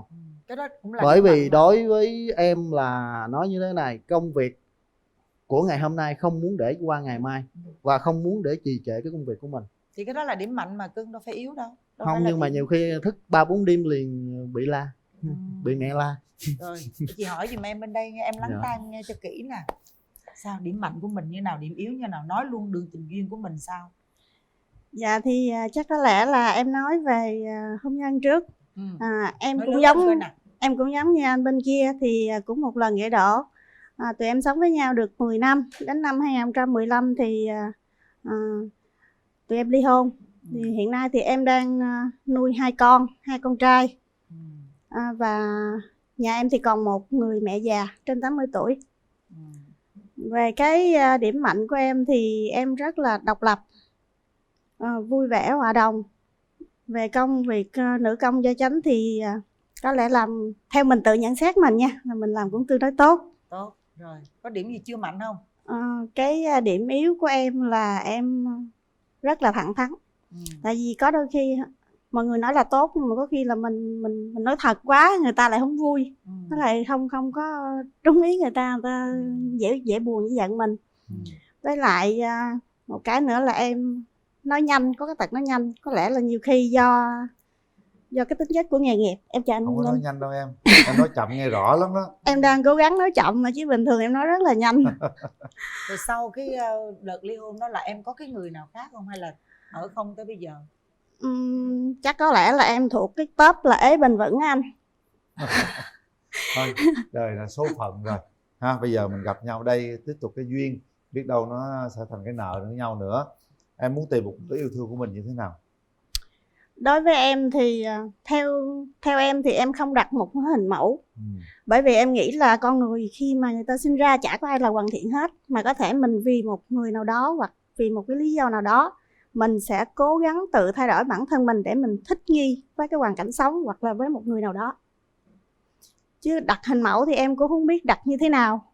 Mà em chỉ cần là cái người đó tính tình ôn hòa một xíu. Và dạ, có nghĩa là đừng có hỏi ra mà vừa cái gì về mà đung đung lên, không có hỏi lý lẽ thì em không thích như vậy. Bởi vì cái sự việc nó xảy ra lúc nào nó cũng có nguyên nhân hết. Mà có khi về cái nhìn cái kết quả, cái đánh giá luôn cả cái quá trình thì như vậy thì em không thích. Cho nên là em muốn một người nó ôn hòa một xíu, có gì thì mình cũng có thể nói với nhau một cách nó nhẹ nhàng một xíu. Còn hình thể sao, cao ráo sao? Em chỉ cần là cao một cái đầu thôi, mà nếu cao được cả nghĩa đen là nghĩa bóng thì rất tốt. Rồi, ok. Em thích điều gì đàn ông? Em không thích điều gì? Em không thích, có nghĩa mình nói không thích thì có nghĩa là không thích những cái điều xấu thôi. Ví dụ như tham gia quá nhiều vào tệ nạn, ví dụ như không tệ nạn, không rượu chè cờ bạc, đúng không? Rượu chè thì có thể uống cũng được, không sao. Tại vì em nghĩ trong công việc, trong quan hệ giao tiếp, tất cả các mối quan hệ có khi nó phải biết cái đó nó mới hay, chứ không phải là hoàn toàn là ngoan quá thì có khi mình cũng không giải quyết được công việc. Chỉ cần là cao hơn em xíu, nhìn có duyên tí là được. Rồi, bên đây coi vậy chứ mặn màng có duyên lắm nha. Mặn mòi lắm Em muốn tìm một nửa người yêu của mình, một nửa yêu thương của mình như thế nào? Đối với em thì hôn nhân là hạnh phúc, và hôn nhân cũng là mình phải biết vun vén. Mình phải vun vén như thế nào để cho hôn nhân của mình nó hạnh phúc. Về em suy nghĩ thì rất là đơn giản. Ví dụ như có những cái chuyện gì đó mình cần nên giải quyết thì mình cứ nhỏ nhẹ với nhau mình giải quyết, chứ mình đừng có nên mà làm sùm lên rồi cuối cùng cũng không giải quyết được vấn đề gì hết. Tốt. Thứ hai nữa là về công việc nhà thì mình cứ chia sẻ nhau mà mình làm thôi, chứ không phải là cái công việc nhà là của vợ thì đi làm về phải tự vô làm, không có. Đối với em thì nó không có như vậy. Ai được. là lúc nào làm cái đó. Ai rảnh được thì cứ làm. Thôi hai người cũng đã lỡ những chuyến đò tình yêu rồi. Bây giờ chúng ta cố gắng là đóng lại con thuyền tình yêu mới để nó lan tỏa hạnh phúc ha. Em gái hôm nay đi với ai? Dạ em đi với con trai lớn của em, bé ngồi phía dưới. Con trai lớn nữa hả? Dạ. Rồi em trai năm nay nhiêu tuổi rồi? Dạ con 16 tuổi. 16 hả? Con xin chào tất cả mọi người trong trường quay ạ. Chúc mọi người buổi tối vui vẻ. Con alo lại coi. Alo. Được rồi, để sát vô. Dạ. Con chỉ mong là người bạn đời của mẹ con là qua biết quan tâm chia sẻ với mẹ con không có cần nhiều. Chỉ con cần muốn vậy là đủ. mẹ con bước theo bước nữa không? Dạ con cũng muốn điều này lâu rồi mà mẹ con vẫn ế tới bây giờ. Con thấy chú này có hợp mà. Dạ 7 tuổi. Dạ với con mẹ nói, con không? mẹ con nói mẹ chú này rất là nhìn bên ngoài rất là điển trai, sạch sẽ, tính tình vui tính, có thể về chia sẻ con được. Phải chia sẻ con được. Con có yêu cầu gì với chú không? Dạ chú khi nào buồn thì qua nói chuyện với con. Thấy nó thân thiện ghê không? Chú nói gì với con? Thì đối với chú thì rất là đơn giản, nói chung là về người lớn chú xử sự được, và đối với người nhỏ chú xử sự được, và đối với con nít chú xử sự cũng được. Chú là rất là đa năng, con cứ yên tâm về vấn đề đó. Về chú chỉ con trồng lan hả con hả? Dạ. Thú vị lắm á. Dạ tại nhà con cũng hay trồng trọt, trồng này trồng nhỏ lắm. Rồi hợp với chú, bởi vì với chú thì luôn luôn thích, quanh nhà mình là luôn luôn phải có hoa, bất kể hoa gì, thích trồng hoa, Em có thể luôn luôn phải có hoa. Rồi, theo con thì mẹ con nên bấm nút không? Dạ mẹ nên bấm nha, chứ con kết chú này lắm rồi. Con kết chú này lắm con rồi. ơi, mẹ đi coi mà, nó phải con đi coi, sao con kết lẻ vậy? Bây giờ em muốn hỏi gì bạn bên đó nè? Anh trai bên kia cho em xin hỏi là anh chuyên trồng lan đúng không? Đúng rồi em. Vậy anh có biết chăm sóc hoa dã quỳ không? Tại bạn Hoa em nó dã hay gọi quỳ. em là như hoa dã quỳ cuối mùa, mà nó hay đọc ngược lại là con quỷ già. Trời ơi, yên tâm đi, qua Căng dã dữ vậy? quỳ hay là gì cũng ok hết á. Được chứ. Rồi bây giờ bên bạn trai đi với ai vậy? Dạ do là hôm nay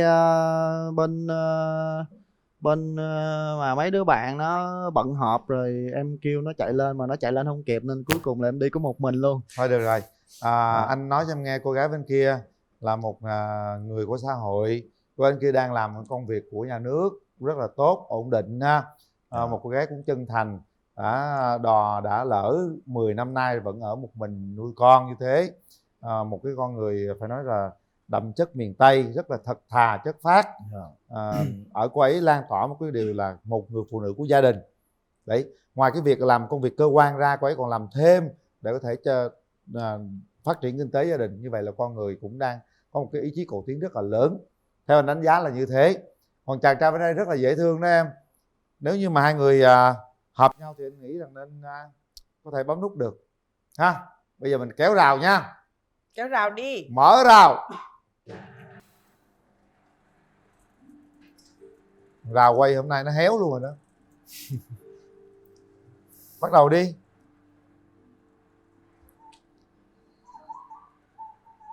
Chào anh. Chào em. Cười cái này, cười. Tặng hoa nào. Cười. Cô gái có nụ cười tỏa nắng. Dạ em cảm ơn. Em cũng xin có món quà tặng cho anh. Rồi em cảm ơn em nhiều. Mở ra đi cưng, có cái gì vậy em? Dạ theo cái quan điểm của con thì quà về nhà hả mở? Đâu có đâu, ở đây là người ta mở ra để coi ý nghĩa cái quà tặng dành cho mình là cái gì. Dạ cái này là chị kêu nha. Mở đi. Mở vừa sáp. Ok. Rồi rất là đẹp. Một cụm dây thắt lưng. Một cái thắt lưng phải không? Rất Có là đúng đẹp. ý của em không? Dạ rất là đúng. Rất đúng phải không? Dạ. Ok, tốt rồi. Còn Lan đâu sao không thấy tặng gì hết trơn vậy? Dạ Trồng lan mà tặng bông hồng buồn ghê luôn. do là lan mùa này nó ít bông quá, thấy nó ngại. Vậy đó hả? Ok. Bông hồng nó có ý nghĩa của Ngồi bông xuống đi hồng bạn. cưng à. Bỏ cái khẩu trang Rồi, vô túi cưng luôn. bỏ đây. Nhét khẩu trang vào túi. Rồi đó, ngồi đó. Nếu như mà bạn đem cái nhánh lan rừng từ Lâm Đồng về thì nó tuyệt vời biết mấy. Bạn có thể hát bài hát của Nhật Thị thể hiện về thăm thành phố, náo nức mùa xuân, ba lô trên vai mang theo nhánh lan rừng. Rồi hai người quay mặt lại nhau nào.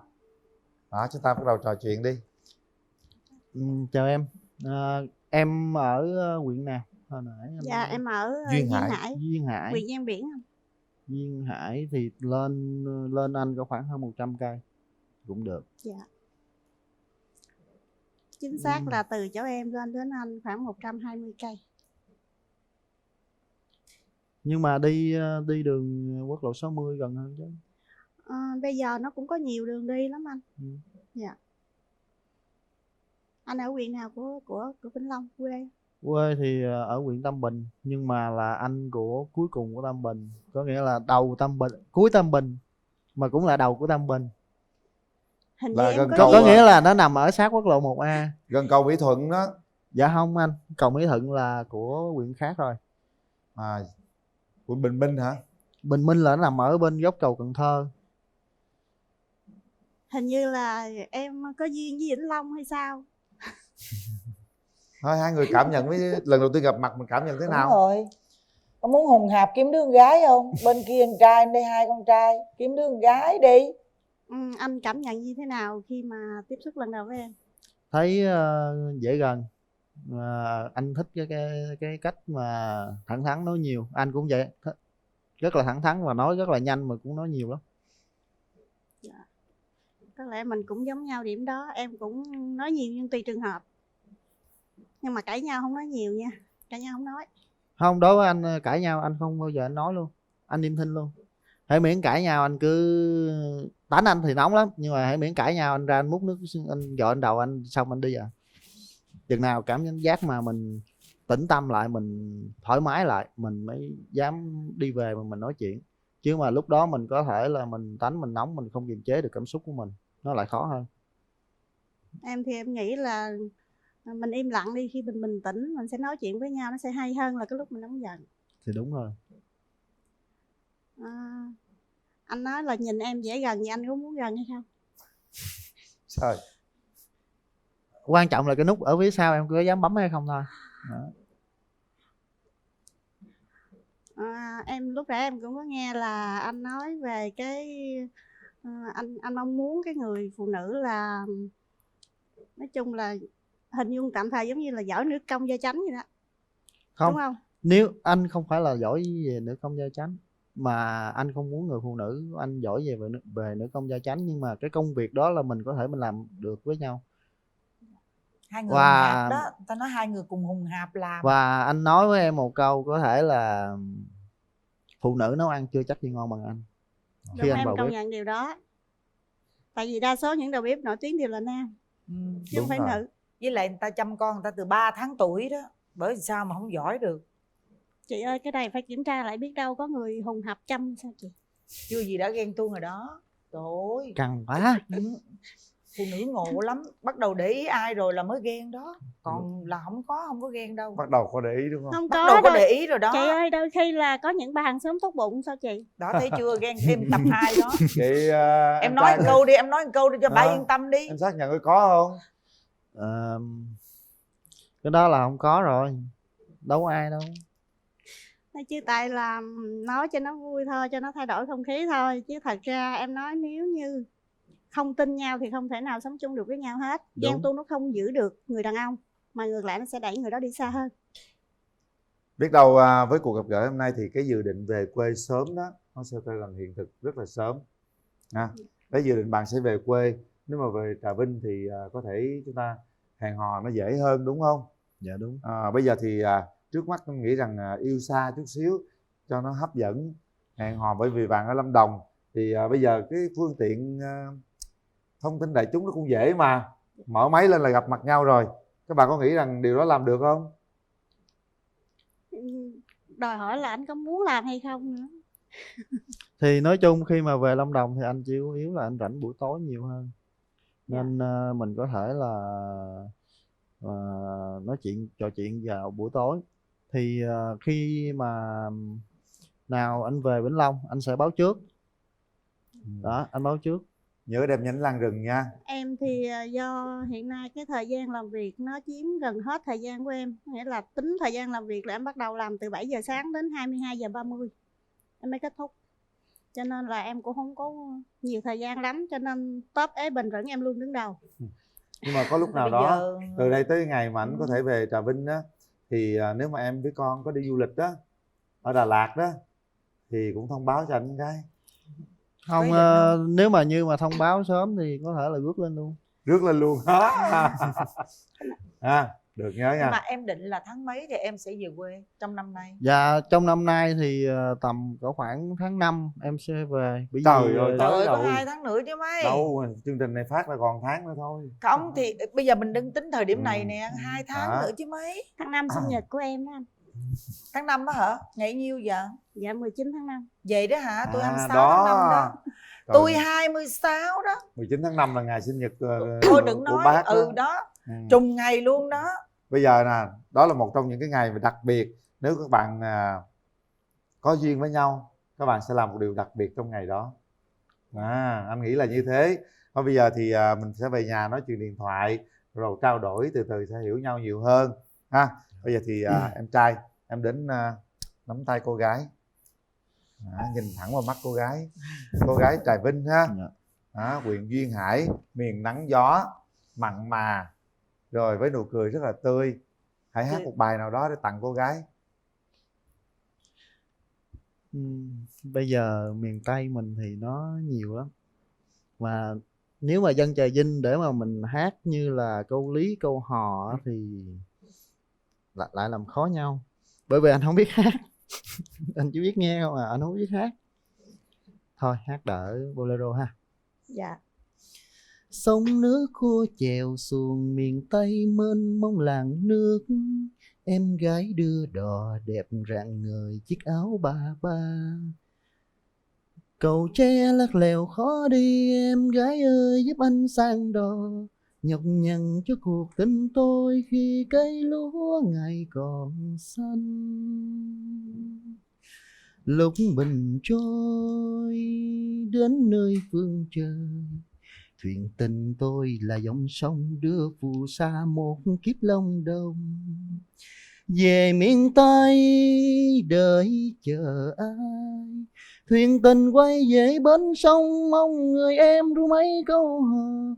Ai buông tiếng tan tan tình đau nỗi lòng người tha phương, đang buồn cung điệu quán thương bên cầu tre lắc léo năm nào.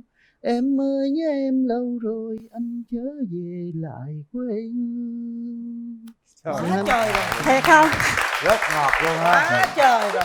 Làm nhỏ với vỗ tay quá trời đất. Trời ơi, Con nhỏ nữa là đây, nó cô gái mềm hát dữ lắm rồi đó. Chưa gì cái vỗ tay quá. Con muốn nói gì? Cho nói gì đó, con nói gì con? Là hợp với con hơn là hợp với mẹ. Trời, nó có duyên vậy sao? Tiêu rồi. Duyên dáng lắm luôn á. Sao nào Kiểu này anh Linh ơi, kiểu này chắc là muốn sang thì bắt cầu kiều, muốn yêu con mẹ phải chiều thằng con quá. Đúng rồi. Giờ mình hát được không nè? Mình hát mình đối lại được không nè? Hát thì em cũng có thể hát được, nhưng mà cái này có lẽ là hơi rung, chắc cái giọng nó cũng không có được Không sao đâu. như bình thường. Vui là chính đó mà. Tấm lòng em. Sao cả. Xin mời anh Quyền Linh, chị Hồng Vân, anh Khánh và mọi người du lịch Trà Vinh một chuyến qua bài hát của em. Ai đi đâu, ai về nơi đâu, xin mời vô đây nghe khúc hát Trà Vinh. Quê hương tôi ruộng vườn xanh xanh, đẹp tựa như tranh, hương lúa thơm những lời từ tình. Quê hương tôi qua huyện Câu Ngang, con đường thanh thang đưa ta đến với biển xanh. Trong chiến tranh giữ đất nước quê hương, đã có biết bao gương chiến sĩ anh hùng. Hò ơi hò là hò ơi hò ơi hò là hò ơi.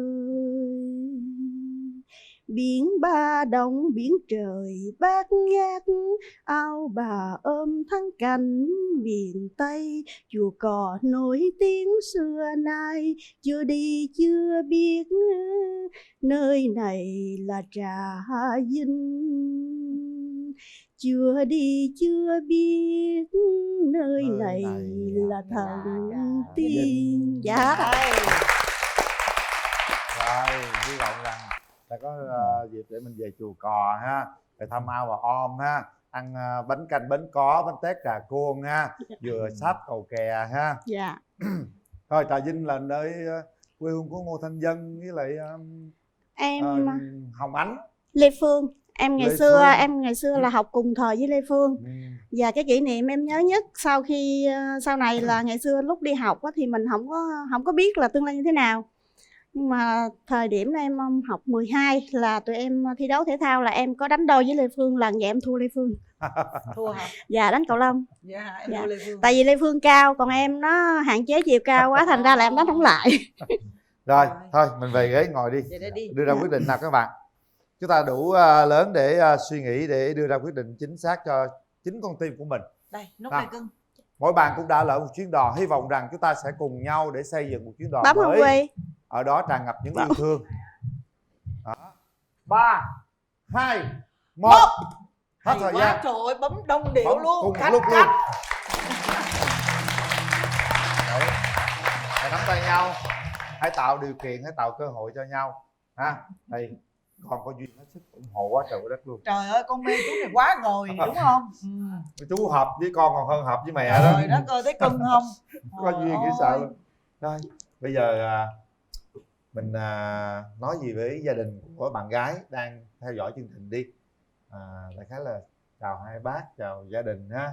Con xin phép hai bác cho tụi con hẹn Em hò. cũng giống như anh là em chỉ còn mẹ thôi. Con mẹ, Con mẹ rồi. thôi, chào mẹ. Rồi. Rồi chào mẹ. Đó, đây máy quay coi gì đó, cái máy đang cái đèn. Chào mẹ và chào gia đình bên gái. Nói chung là cho dù ngăn sông cách núi thì bây giờ nó cũng có công nghệ rồi, 4.0 hết rồi, thì cho tụi con phép hẹn hò.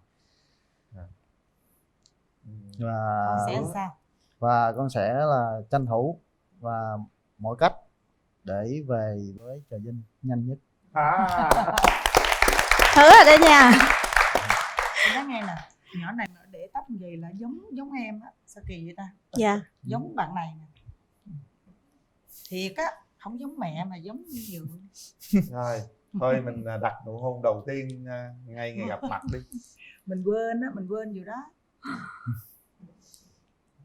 Chung nó cũng không.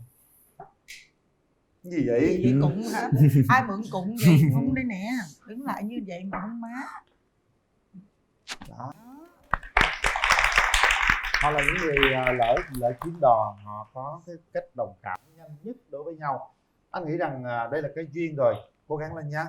Cặp đôi mới nhất mà cũng là lỡ chuyến đò đã kết hôn mới đây thôi, không xa gì đâu, chỉ mấy ngày nữa thôi. Các bạn lên mạng sẽ thấy được điều đó ha. Và mong rằng với cái sự duyên đã có, chúng ta cố gắng nợ nhau chút xíu nữa là xong. Về Trà Vinh càng sớm càng tốt nha anh trai. Đây cô gái rất là chân thành đó. Về dưới Khổ Lầm giấy đăng ký kết hôn nhanh lắm. Làm bộ phận đó luôn mà. Không anh ơi, chỗ em điền tên người khác không, lâu lâu thi thoảng em cũng muốn xóa tên ta, em điền tên em không được. Lần này được. Lần này tự điền luôn nha. Thôi, chúc các bạn hạnh phúc nha. Dạ. Đây những món quà dành cho các bạn.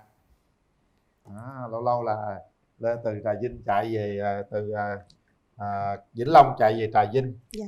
Tam Bình là quê của Phước Sang đó. Phước Sang đạo diễn nổi tiếng Lưu Quỳnh đó. Còn Cầu Ngang, Cầu Kè là quê của Lê Công Tuấn Anh đó. Ủa là ở đâu? Trà Vinh Cầu đó? Ngang, Trà Vinh. Đây. Anh Trung Dũng cũng quê Trà Trung Vinh. Dũng đúng rồi. Dạ. Anh Trung Dũng là ở gần em.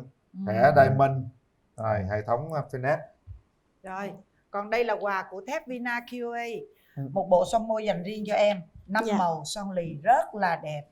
Yurika của Nhật. Còn nếu mà tụi em đăng ký kết hôn thì thép Vina QA sẽ tặng tụi em một món quà trị giá 20 triệu đồng nha. Em cầm đi. Đây là món quà của bạn gái sẽ tặng cho bạn. Đây một bông hồng. Rồi bông hồng này á hả, là còn hoài luôn đó. Nhưng mà nhớ nha, lần sau về anh nghĩ rằng một cái hoa lan rất đẹp, nhánh Dạ. lan rừng đã nở.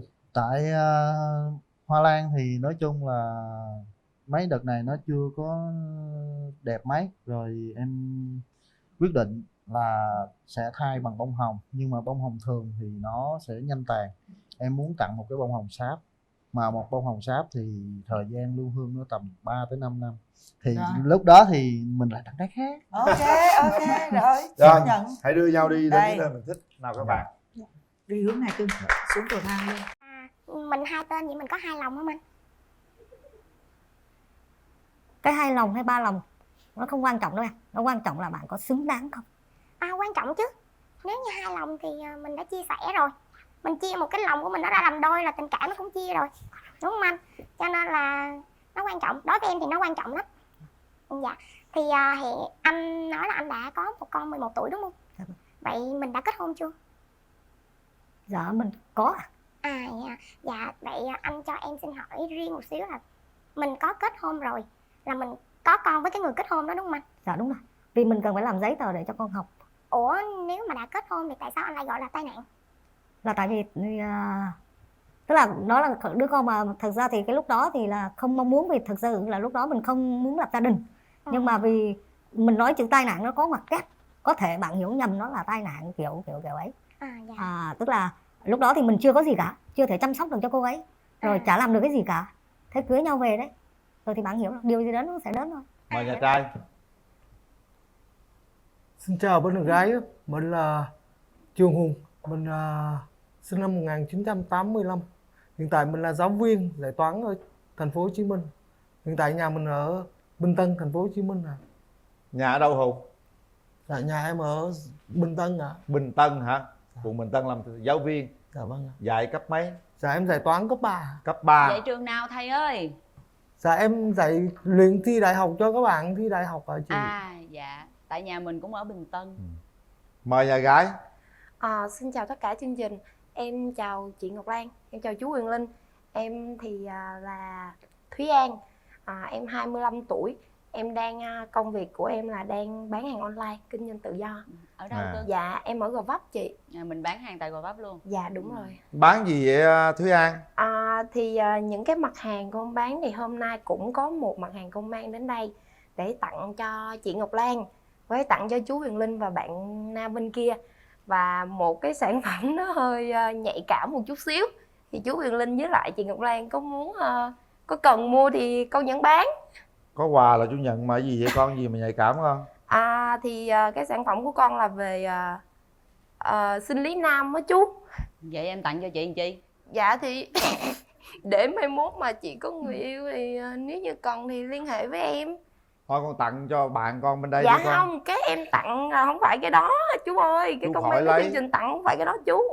Tức Chú là không có nhu cầu. quà này mang tới không phải là dạ đúng sản phẩm rồi. sinh lý nam, trời hết hồn Dạ luôn á. nếu như mà cái đó thì có ai cần á thì liên hệ với em. Dạ rồi. Tặng mấy quay phim dưới kìa. Cái thằng ở máy chụp hình đó, thằng đó nó cần. Dạ anh quay phim với anh chụp hình, có cần thì liên hệ số điện thoại em ha. Có cần thì em đọc, em cho số điện thoại luôn. Trời đất ơi. Thôi kệ, có nhận đi về chú tặng lại cho bạn chú thài phình tủng. Dạ chú ơi, nếu như mà bạn chú có cần mua thì gọi cho con nha. Rồi Để được cái rồi, gì để chú nói. Dạ. Chú của bạn tên Nghĩa cũng cần xài lắm. Bạn Thôi. chị cũng tên thầy Phình Tủng á, cũng cần lắm. Thôi bây giờ mình tiếp tới cái câu chuyện của mình đi. Ưu Mình điểm nói khuyết về- điểm là Đúng gì rồi. thầy giáo? Ưu điểm của em chắc là không có nhiều lắm.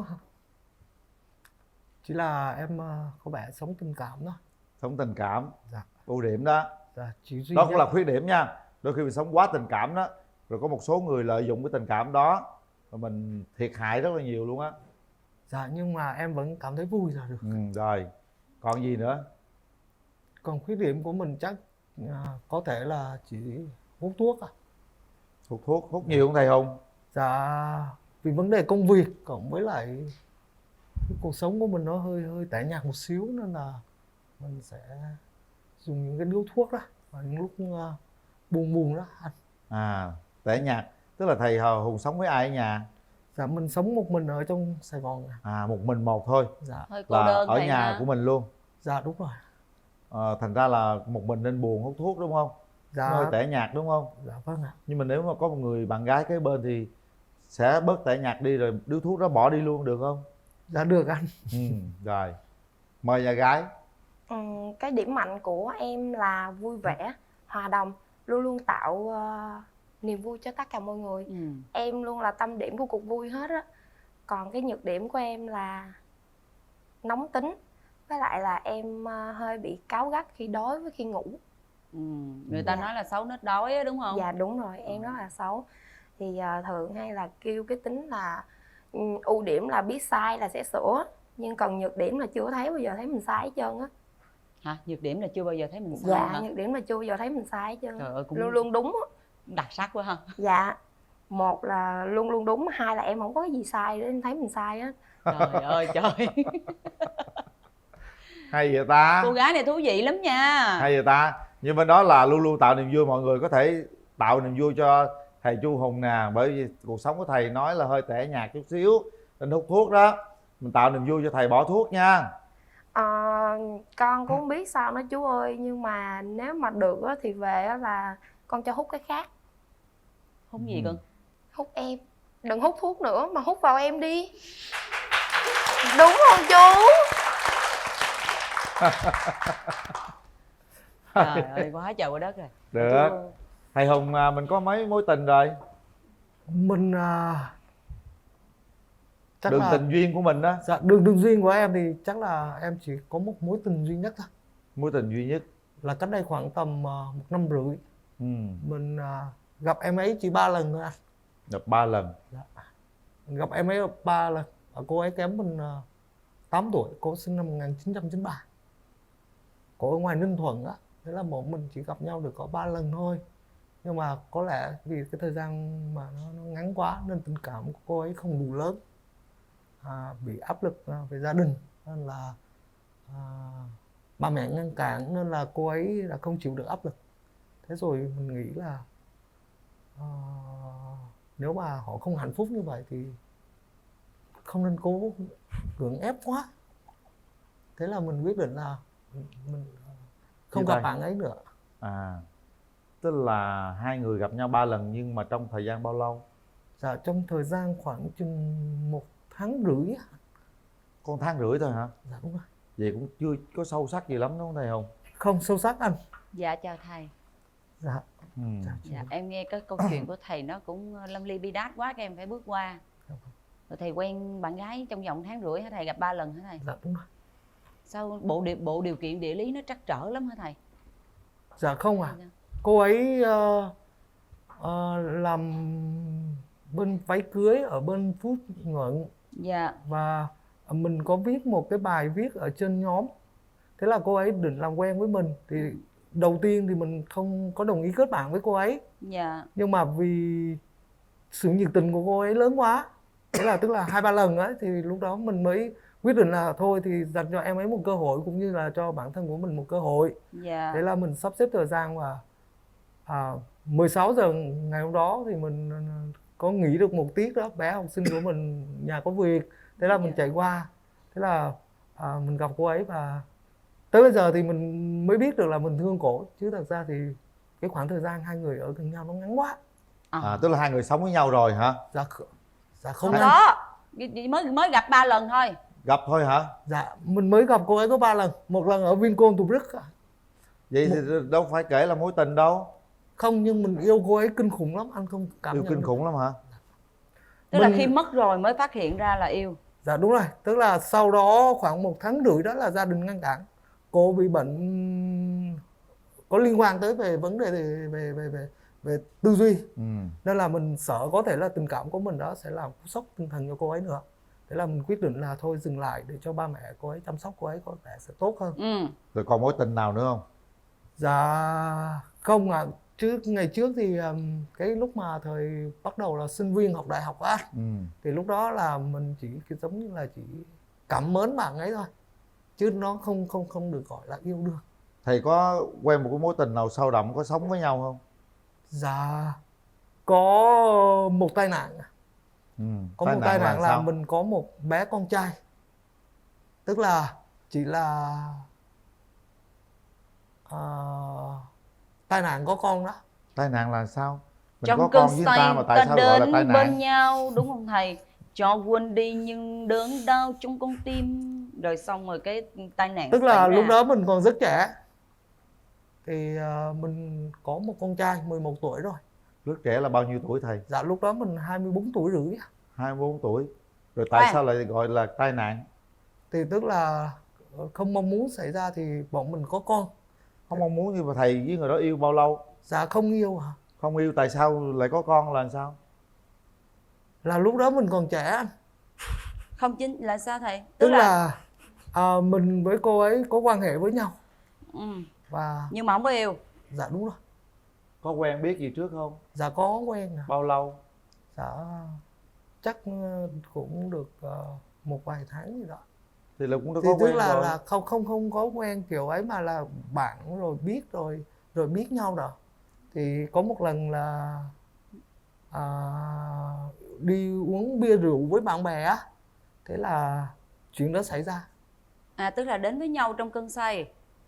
Rồi có bây giờ con ai nuôi? Dạ con cô ấy nuôi, và mình vẫn có trách nhiệm với con, là trên tinh thần là tạm thời trên pháp luật là 18 tuổi, nhưng mà mình biết thì đó là con trai của mình, thì nghĩa là không chỉ là 18 tuổi mà còn phải suốt cuộc đời của mình nữa. Bao nhiêu tuổi rồi? Dạ con trai mình 11 tuổi á. 11 tuổi. Thầy có thường xuyên gặp bé không? Dạ mình chỉ nói chuyện Zalo là nhiều. Theo Linh thế này thầy, mình không nên gọi là một cái tai nạn. Đó cũng là cái sai của mình mà, đúng không? Dạ, thật ra đúng mình rồi. nên nhận trách nhiệm đi. Thật ra đừng gọi là tai nạn. Mai mốt con trai đó nó lớn lên đó, Đúng rồi. thấy thương nó, tội nghiệp nó. Nó ra đời trong cái hoàn cảnh bị tai nạn như thế, nó không có vui đâu. Theo Linh là như thế. Dạ. Mình tránh cái từ đó đi. Ha? Sau này con mình nó lớn lên chắc chắn là sẽ về cội nguồn nó thôi. Đừng nó nghe rồi gặp ba nói chắc hồi xưa con sinh ra cũng vì tai nạn thôi. Thật ra làm cho bé sẽ tổn thương, hoặc nó nghe đâu đó câu chuyện này nó sẽ tổn thương. Nó tự ti á thầy. Nha. Rồi, ok. Thôi những cái chuyện cũ bỏ qua. Thật ra mình bây giờ mình bỏ hết những cái quá khứ qua một bên, nó qua hết rồi.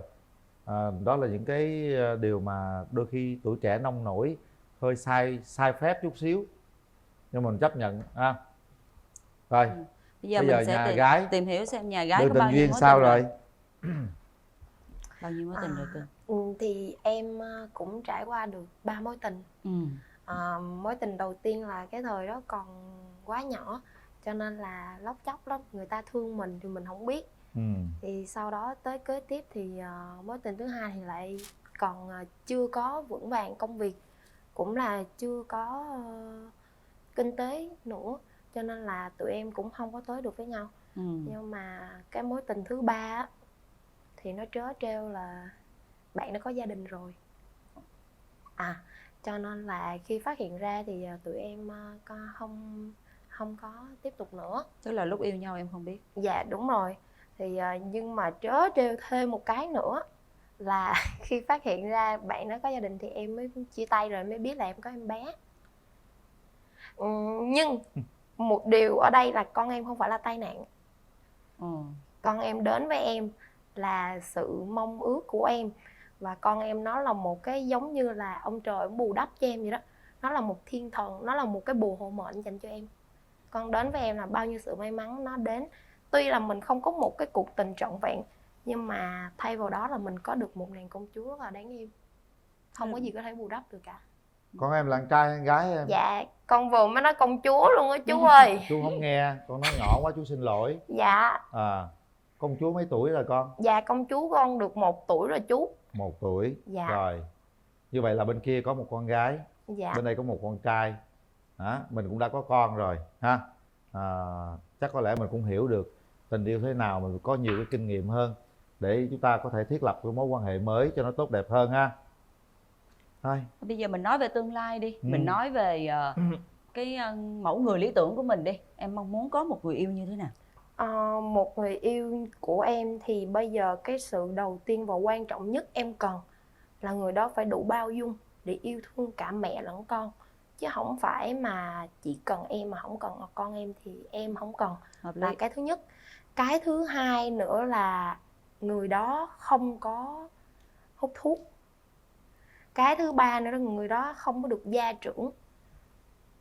Và cái vấn đề nữa là tại vì em chỉ sợ là về rồi cái không có yêu thương em bé, rồi lúc đó thì lại đổ vỡ một lần nữa thì em không muốn. Rồi. Bất kể người phụ nữ nào sau khi ly hôn và có con thì họ cũng đều mong muốn những điều như vậy. Bây giờ mình em nói em tên là Chu Hùng hả? Em là Trường Hùng ạ. Em hai tên. Giấy khai sinh của em á là Trương Như Trong, sinh năm 1986, nhưng tên của em là Trường Hùng, sinh năm 85. Hay gọi là Chu Hùng hả? Trường ạ. Trường Hùng. Trường Hùng hả? Dạ vâng. Tức là tên ngoài là tên Hùng. Ở trường em gọi là tên gì? Dạ cũng là Hùng. Gọi là Hùng luôn. Dạ. Ok. Bây giờ mình mong muốn có một mối tình như thế nào? Một người yêu lý tưởng như thế nào? Theo mỗi người mong muốn của em thì thật ra nó không có mong muốn gì cả. Chỉ chẳng qua là hai người nhìn nhau cảm thấy có cảm giác, và theo em thì cái cảm giác đó nó quan trọng hơn mọi thứ. Đúng rồi, cảm xúc nó quan trọng ha. Không có cảm xúc mà mình có mong muốn cũng không được đâu ha. Rồi. Thầy ơi, vậy thầy có điều gì mà không thích ở phụ nữ không? Chắc là em phải xem là cái mức độ mà nó nghiêm trọng đến mức nào. Tức là ví dụ như là cái sở thích hoặc là một cái điều gì đó mà nó không hay từ cô ấy mà nó ảnh hưởng tới người khác thì lúc đó mới xem xét. Dạ. Chứ còn những đức tính hoặc là những cá tính gì đó của bạn ấy thì mình đáng được tôn trọng. Dạ. Rồi, ok. Thôi, em gái con thích cái mẫu hình lý tưởng đàn ông nó cao thấp hay là như thế nào con? Con thì cao thấp như thế nào cũng được hết, nhưng mà phải đẹp trai, phải sạch sẽ, và quan trọng là phải thơm. Đàn ông giờ chắc ở dơ lắm sao Sao nó mong cầu vậy? mong cầu lạ vậy ta. Sạch sẽ, thơm nữa hả? Nhưng mà cái này chú ơi, con nói trước là con mang cái này đến tặng không phải là vì con chê chú thôi, mà là thật sự là tại vì cái sản phẩm này là dành để là con tặng cho chú với chị Ngọc Lan. Rồi. Dạ. Chứ chú nói là yếu sinh lý không con? Dạ, yếu sinh lý thì gọi riêng cho con để con đọc số điện thoại cho. Chú có nhiều người bạn yếu sinh lý lắm. Vậy thì chú cứ Đôi khi gọi nó cho cũng con nói á. yếu sinh lý nữa. Dạ, vậy thì Khó chú không? cứ nhấc máy lên gọi là 0907 Ờ. 503 021 liên hệ với con. 0907 503 021 để cho gia đình mình hạnh phúc mua cho hơn. chú nha. Đắk Lắk. Có những câu chuyện hậu trường mọi người mọi người không hiểu được dạ, đâu. vậy thôi giờ con ở đây thì con cũng gửi hai cái món quà này. Rồi, dạ, đây là cái món quà mà con đang bán là tinh dầu Dubai. Rồi. Dạ, con thì cái này là con nhập trực tiếp từ Dubai về. Rồi, cảm ơn. Làm mùi của Nam con để gửi tặng chú. Lan giữ giùm Đây chú đây, đi. dạ. Để chị để bên đây. Cảm ơn con nha. Dạ mà Rồi. ví dụ như mà chú bạn chú có ai mà cũng có cảm thấy hôi thì cứ liên hệ với con luôn. Hôi là người hôi hay sao? Thì cái này là tinh dầu là nó là không có chất cồn, còn nước hoa thì nó có cồn. Còn cái này là tinh Không, tức dầu là nó là mình xịt vô hay là sao? mình chấm chú, nó là cái dạng chấm. Để vô đâu? Nó ở trong đó mình sẽ mở ra, nó sẽ có một cái cây vặn, mình mở ra mình chấm lên những Chấm cái lên người đó hả? Dạ đúng rồi. Rồi chấm liền coi nó hôi không? Dạ. Xài không? Xài không? Thôi nói chơi thôi chứ hôi thì sáng giờ rồi. Mấy ông này ai yếu sinh lý. Kìa thấy sù lơ kìa. Đây nè chú, thì chú cứ thử đi. Để cái này có thể giữ luôn mùi đó, cả nếu mà chú chấm vô cái áo xong rồi chú để vô tủ á, là để cả tuần luôn á. Rồi, cảm ơn Dạ. con. Rồi, cảm ơn em cứ để đó đi. Hồi xuống là đừng dành nha. Ok. Thôi bây giờ mình hỏi người thân coi Mình thế nào? thân đi. Thầy Hùng đi với ai? Dạ em đi với hai bạn em. Rồi. Dạ. Xin mời. Mời đại diện nhà trai, mình có ý kiến chút xíu nào? Ây da, cái áo chật quá, mệt quá. Chú Quyền Linh ạ. Rồi, Em chào chị Ngọc Lan ạ. Theo con nhận xét thì chị bên này nhìn dễ thương với nhỏ nhắn đáng yêu, nhưng mà với lại cái điều kiện của chị là không gia trưởng thì cái đó thì con thấy là anh Hùng có thể làm được, bởi vì con hỏi anh ấy mấy lần rồi thì anh ấy cũng nói là những cái điều đó đàn ông là mình là phải bao dung thì mới được. Con nghe như vậy thôi là con biết là cái điều kiện của chị với là anh Hùng đáp ứng được rồi ạ. Rồi. Cảm ơn em. Dạ, Rồi, cô gái mình đi với ai? Hôm nay thì vì cái lý do gia đình cho nên là em đến một mình. Không sao, có chị. Rồi, thôi được rồi. Bây giờ mình mở rào cho hai bên gặp mặt đi. Mở rào.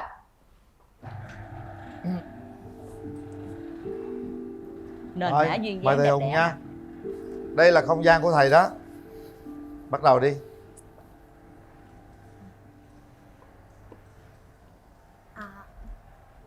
Em chào anh. Rồi, tặng em. Dạ. 37 năm đó. Lần đầu tiên trong đời mình đấy. Dạ em cảm ơn anh ạ. Đây chị giữ cho. Rồi. Dạ. Thì đây em cũng có món quà em gửi em tặng anh. Rồi, Ví dụ như trong trường học anh mà có dịp lễ gì mà cần quà thì liên hệ em. bên em cung cấp phân phối luôn nha. Hỏi thầy có ai mà yếu thì giới thiệu luôn.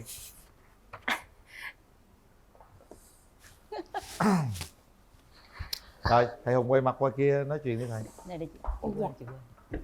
Rồi nào, thoải mái vui vẻ lên, chúng ta tạo sự phấn khích cho mình thoải mái nói chuyện đi nào. Xin lỗi, em tên gì ạ? Em tên là Thúy An. Quê bé ở đâu ạ? Dạ quê em ở Cần Thơ. Em gái miền Tây. Em lên trên này lâu chưa? Em lên trên này thì chắc cũng được khoảng tầm gì đó, mới được 7 năm thôi. Hiện tại bạn đang ở quận mấy? Dạ em đang ở quận Gò Vấp. Dạ. Cái công việc hiện tại của em là? Dạ em công việc hiện tại của em là bán hàng online và kinh doanh tự do.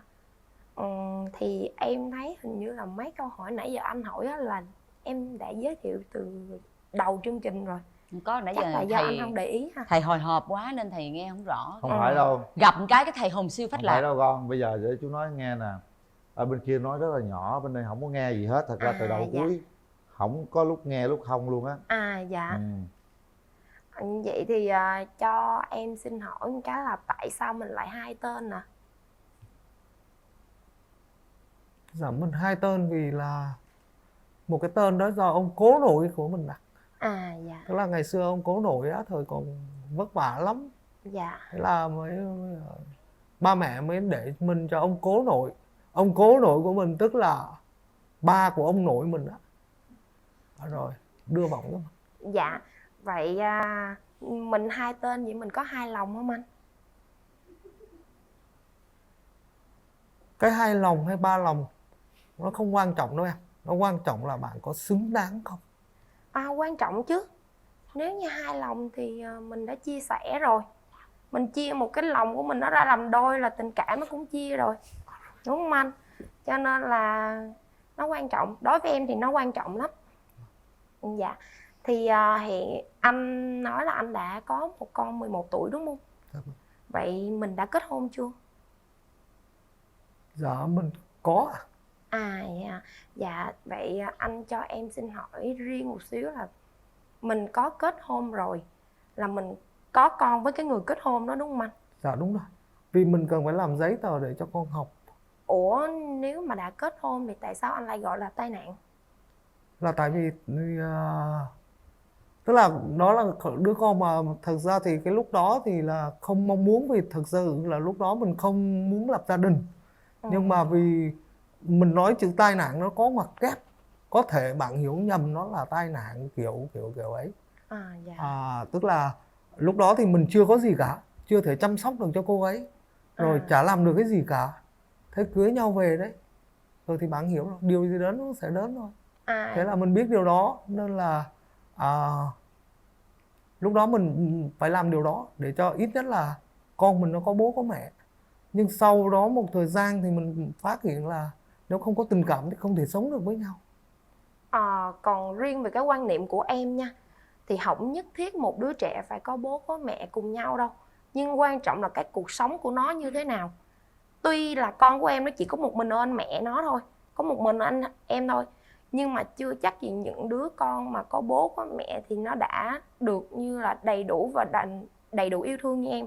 Ví dụ như là trong một cái mối quan hệ gia đình mà thà không có mẹ hoặc không có bố mà con mình nó đầy đủ vui vẻ, hạnh phúc, được đầy đủ yêu thương của ông bà, còn hơn là ở cùng bố cùng mẹ mà nhìn thấy bố mẹ không vui, cãi nhau, với lại là không nhìn thấy bố nó không yêu thương mẹ nó, thì như vậy thì sau này á, con anh nó sẽ như vậy, nó sẽ nhìn anh đối xử với mẹ nó như vậy thì nó sẽ bắt chước. Cho nên là em không có quan niệm là em bé phải nhất thiết phải có gia đình trọn vẹn, có bố có mẹ.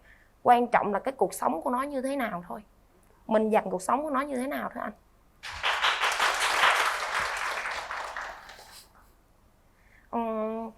Anh nói là cái lúc đó là anh chưa có đủ điều kiện để lo cho mẹ của em bé. Vậy thì bây giờ thì anh đã đủ điều kiện nếu như mà anh bước tới hôn nhân không?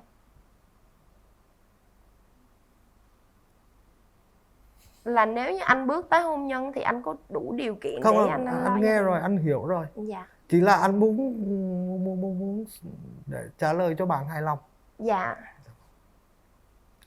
Tức là theo quan điểm của anh thì như thế này, nếu bạn đã yêu thương một ai đó Dạ. thì khi nào bạn lo lắng được cho người ta đã, thì lúc đó mới yêu thương người ta. Chứ không mà bạn chỉ yêu thương không rồi sau đó sống với nhau mà nó thiếu lên thiếu xuống, rồi suy nghĩ này suy nghĩ kia thì nó không đảm bảo hạnh phúc đâu em. Anh đã bước lên chân lên đây nghĩa là anh đã rất sẵn sàng rồi, nhưng quan trọng, có cái quan trọng lắm luôn đó, đó chính là cảm xúc. Dạ. Em thì kinh tế của em đã là mẹ đơn thân rồi, thì em đủ kinh tế vững vàng để lo cho mẹ con em rồi. Nhưng cái em hỏi ở đây, nếu trong tình yêu, tiền của đàn ông đặt ở đâu là tình cảm của đàn ông ở đấy. Cho nên em mới hỏi anh một câu đó, chứ không nhất thiết là em phải cần anh lo cho em bất cứ một cái gì cả. Vậy anh có điều gì muốn hỏi em nữa không? Không ạ. Mà anh cho em hỏi là anh đang dạy trường nào? Anh đi giảng cho các bạn ấy thi đại học á, anh làm việc ở trung tâm. Còn với lại những gia đình nào mà cần luyện, ví dụ như là vào trường chuyên hoặc là muốn con vào những cái trường công mà lấy điểm cao hơn á, thì sẽ liên hệ làm việc với anh. Dạ. Kiểu vậy, đó là công việc của anh. Vậy nếu mà anh có uống rượu không? Dạ không ạ. Vậy thì anh có ngại quen với một người con gái là uống rượu bia không? Tại vì em nhậu khá là tốt. Em nhậu rất là giỏi, và em cũng nói với chương trình là tìm cho em một người biết nhậu, để ví dụ như tụi em có một cái gì đó khó giải quyết, ví dụ hai đứa cãi nhau á, thì có thể là trong cơn say ta đến bên nhau để giải hòa một câu chuyện buồn gì đó, hoặc là hai đứa cãi nhau. Không, cái này là điều em nói đang thật sự mà. Có sĩ Hồ. Dạ vâng. Tức là nhậu thì mình không biết nhậu. Vậy thì anh có ngại với một người bạn gái biết nhậu không? Nếu mình yêu cổ, nếu mình thương cổ thì cổ muốn làm gì cũng được hết. Còn riêng em, nếu em yêu thì em sẽ, nếu em có tiến xa với anh nha, nếu nha, thì một điều em bắt buộc luôn, nếu anh có tình cảm và có thương em thì bỏ thuốc. Em không thích đàn ông hút thuốc. Dạ. Còn nếu như anh không biết nhậu á, thì về em tập anh nhậu. Tại vì nhà em á, là em hiện tại bây giờ có khoảng 27 đến 30 hũ rượu. Mà rượu là tất cả đều là trái cây với về đa số là khỏe dành cho đàn ông thôi. Mà cứ mỗi ngày thì nếu như anh không biết nhậu thì mình một ngày một ly, rồi tới ngày thứ hai thì 2 ly chú nhờ, ngày thứ ba thì 3 ly. Cho chú 5 ly. Nghe thấy muôn xỉn rồi đó. Dạ. Đây, một cô gái rất là cá tính ha. Bây giờ thì chúng ta nói về chuyện thử hỏi xem hai bên cái khoảng bao lâu thì mình có thể kết hôn được với nhau. Quan điểm bây giờ hai người đã có con rồi, nếu đến với nhau thì chúng ta có cần thêm con hay không, con trai là con gái, đặt luôn vấn đề thẳng thắn như nãy giờ luôn. Vậy thì theo như anh thì nếu như mà anh sau này về mà có đi xa hơn, anh có quan niệm là con anh, con em, con chúng ta không? Không, thực ra thì cái chuyện con cái á, thậm chí là bạn ấy có thể có 4, 5, 6 đứa con gì cũng được. Vì nếu bạn nhìn theo chiều hướng tích cực thì nghĩa là mình có lời mà. Dạ. Với cô mẹ có thêm 3, 4 đứa con. Thật ra cái bạn có giỏi hay không, bạn có đáng được tôn trọng hay không, đó chính là bạn chịu được những thứ mà người khác không chịu được. Dạ. Đó là khi bạn có một thứ rất quan trọng, đó chính là tình cảm. Bạn có tình cảm rồi bạn sẽ giải quyết được toàn bộ vấn đề. Còn nếu không, nghĩa là không thể làm gì ai. Dạ, em cũng hiểu. Thì nếu như mà anh có dự định là khi mà đi xa hơn á, thì anh có dự định là khi nào là anh sẽ kết hôn tiếp không? Anh sẽ cưới em nếu anh yêu em sau 1 ngày, hoặc 2 ngày, hoặc 3 ngày, hoặc bất cứ lúc nào. Đó là trách nhiệm của anh. Nhưng anh phải yêu cái đã. Dạ. Còn em chấp nhận khi kết hôn nếu anh thương con em. Và anh có thể là, tại vì em đang, cái quan ngại của em là việc con em nó là con gái, cho nên khi mà em bước tiếp một cái mối quan hệ nữa thì em rất là ngại về cái vấn đề là vì con em là con gái. Anh phải hiểu là khi mà là con trai á, thì nó khác, mà là con gái thì nó khác. Và lý do tại sao khi mà em đến với chương trình này khi con em nó mới 1 tuổi, thì đó là lý do là em muốn con em nếu mà có một cái mối quan hệ mới, khi người ta tới với em, khi con em nó còn nhỏ như vậy, thì khi nó lớn, từ nhỏ cho tới lớn thì người ta sẽ đủ yêu thương với nó. Chứ có nhiều khi mà nó lớn quá, khi mà cái độ tuổi mà đã biết rồi đó, có nhiều đứa nó sẽ chấp nhận và có nhiều đứa nó sẽ không chấp nhận. Nhưng còn khi mà nếu nó lớn là nó chọn chứ hết, em hết quyền chọn rồi. Bây giờ là em chọn để người đàn ông nó có thể yêu thương cả hai mẹ con và có thể chăm sóc nó từ bé cùng em.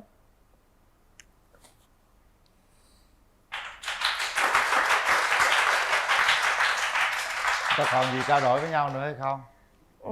Con thì con hết rồi chú. Dạ. Con có hết rồi đúng không? Dạ. Thầy Hùng có muốn đặt vấn đề gì bên nhà gái không? Dạ không ạ. Mình thấy đủ rồi thì Dạ. thôi mình quyết định thôi. Nào, tất cả ta để tay mình nút bấm phía sau. Dạ. Này phải không? Đúng rồi. Mình